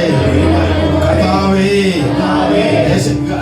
ഗലാത്യരുടെ ലേഖനം 3-ാം അധ്യായം 13-ാം വാക്യത്തിൽ അവിടുന്ന് ഞങ്ങളെ പഠിപ്പിച്ചിട്ടുണ്ടല്ലോ, ക്രിസ്തു നമ്മെ പ്രതി ശപിക്കപ്പെട്ടവനായി തീർന്നുകൊണ്ട് നിയമത്തിൽ മരണത്തിന്റെ ശാപത്തിൽ നിന്ന് ഞങ്ങളെ രക്ഷിച്ചു.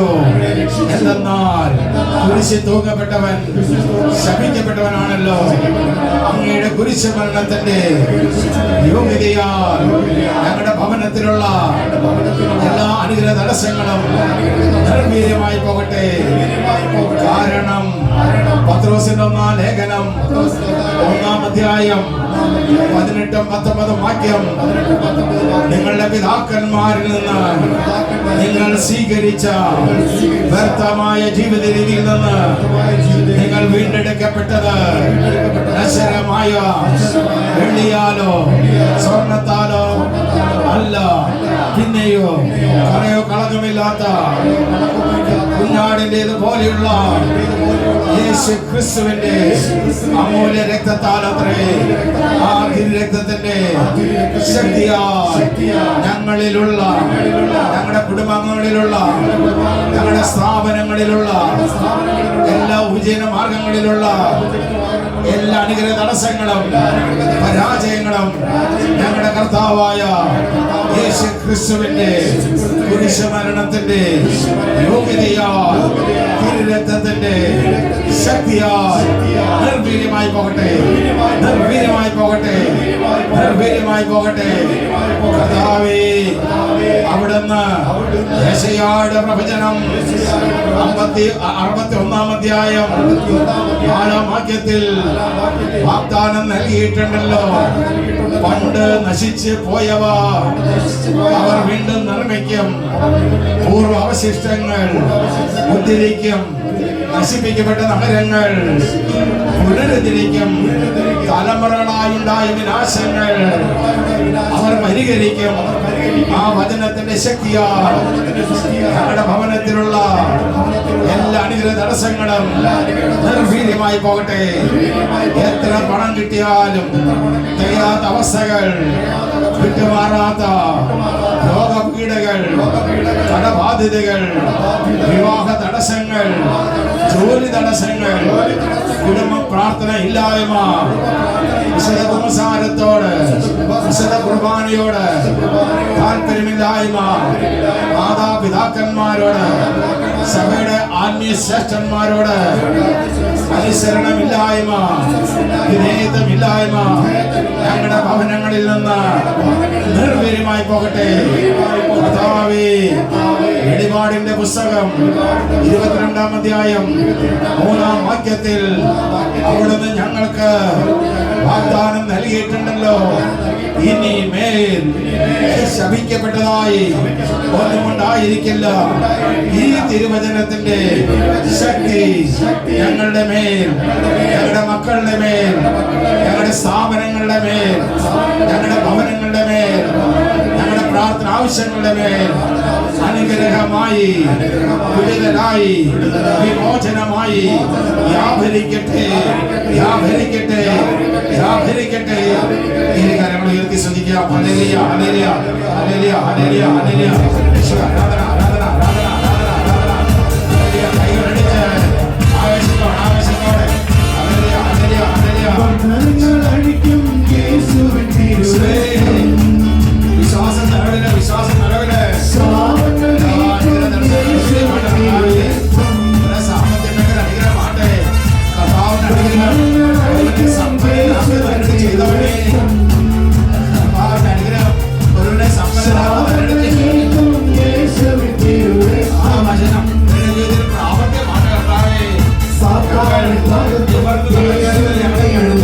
മകങ്ങൾ ഒടിച്ച പരിശുദ്ധ എല്ലാ പരാജയം വിട്ട് വിജയമായി വിജയമായി യേശുവിന്റെ നാമത്തിൽ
സുവിശേഷം 10-ാം അധ്യായം 19-ാം വാക്യം.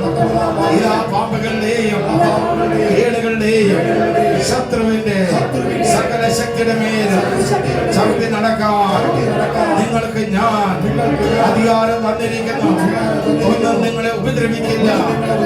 ഈ തിരുവചനത്തിന്റെ ശക്തിയാൽ എല്ലാ ദുരാത്മ പീഡകളും, ഭക്തിരാഹിത്യം, വിശ്വാസരാഹിത്യം, ആത്മീയാനുഷ്ഠാനങ്ങളോട് താല്പര്യമില്ലായ്മ, വിശ്വാസമില്ലായ്മ ഞങ്ങളിൽ നിന്ന്, ഞങ്ങളുടെ കുടുംബങ്ങളിൽ നിന്ന് യേശുക്രിസ്തുവിന്റെ നാമത്തിൽ നിർവീര്യമാകട്ടെ. ഞങ്ങളുടെ കർത്താവേ, യാക്കോബിന്റെ ലേഖനം 4-ാം അധ്യായത്തിന്റെ 7-ാം വാക്യത്തിൽ അവിടുന്ന് ഞങ്ങളോട് കൽപ്പിച്ചിട്ടുണ്ടല്ലോ, പിശാചിനെ ചേർത്ത് നിൽക്കുവേൻ, അപ്പോൾ അവൻ നിങ്ങളെ വിട്ട് ഓടിപ്പോയിക്കൊള്ളും. അങ്ങയുടെ ഈ കൽപ്പനയെ മാനിച്ചുകൊണ്ട് ഞങ്ങൾക്ക് തകർച്ചകളും ദുഃഖങ്ങളും അനർത്ഥങ്ങളും രോഗങ്ങളും പരാജയങ്ങളും നൽകുവാൻ നിലകൊണ്ടിരിക്കുന്ന എല്ലാ ദുരാത്മ പീഡകളും നിർവീര്യമായി പോകട്ടെ. യേശുക്രിസ്തുവിന്റെ നാമത്തിൽ തിരുരക്തത്തിന്റെ ശക്തിയാൽ ഹല്ലേലൂയ, ഹല്ലേലൂയ, ഹല്ലേലൂയ. ശ്രദ്ധിക്കാം. ഹല്ലേലൂയ, ഹല്ലേലൂയ, ഹല്ലേലൂയ, ഹല്ലേലൂയ. യേശുവേ, ആരാധന, ആരാധന, ആരാധന. ഭവനങ്ങളിൽ അനുഗ്രഹത്താൽ പറയട്ടെ കർത്താവേ. കുടുംബം പ്രാർത്ഥിക്കുമ്പോൾ ചെവിച്ചാക്കിയിട്ട് ഉത്തരം നൽകണമേ. അവിടെ കണ്ണും കാതുകൂടെ പ്രാർത്ഥിച്ചു.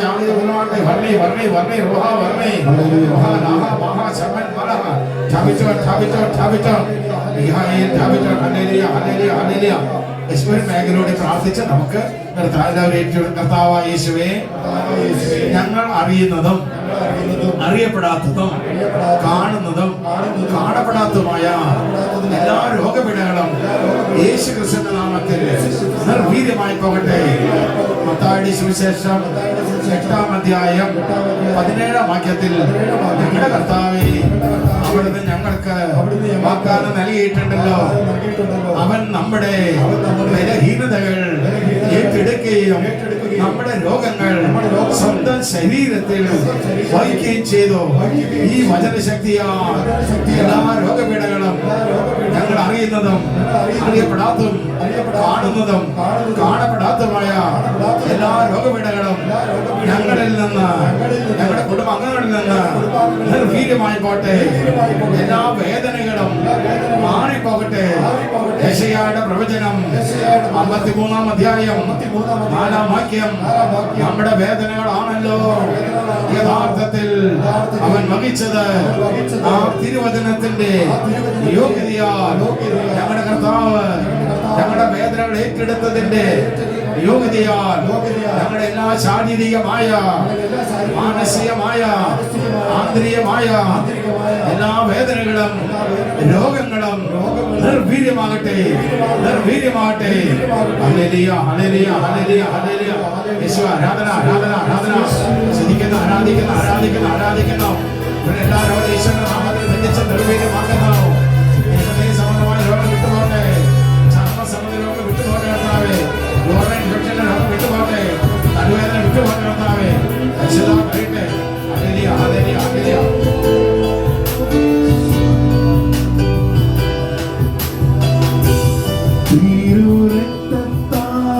അഭിഷേകം ചെയ്യണേ, അഗ്നിയാ പരിശുദ്ധി നൽകണേ. അഭിഷേകം ചെയ്യണേ, അഗ്നിയാ പരിശുദ്ധി നൽകണേ. അപ്പാ ദൈവമേ എന്റെ ഉള്ളിൽ വസിക്കാൻ വരണേ. ആത്മാവ ദൈവമേ വരണേ, എന്റെ ഉള്ളിൽ വസിക്കാൻ വരണേ.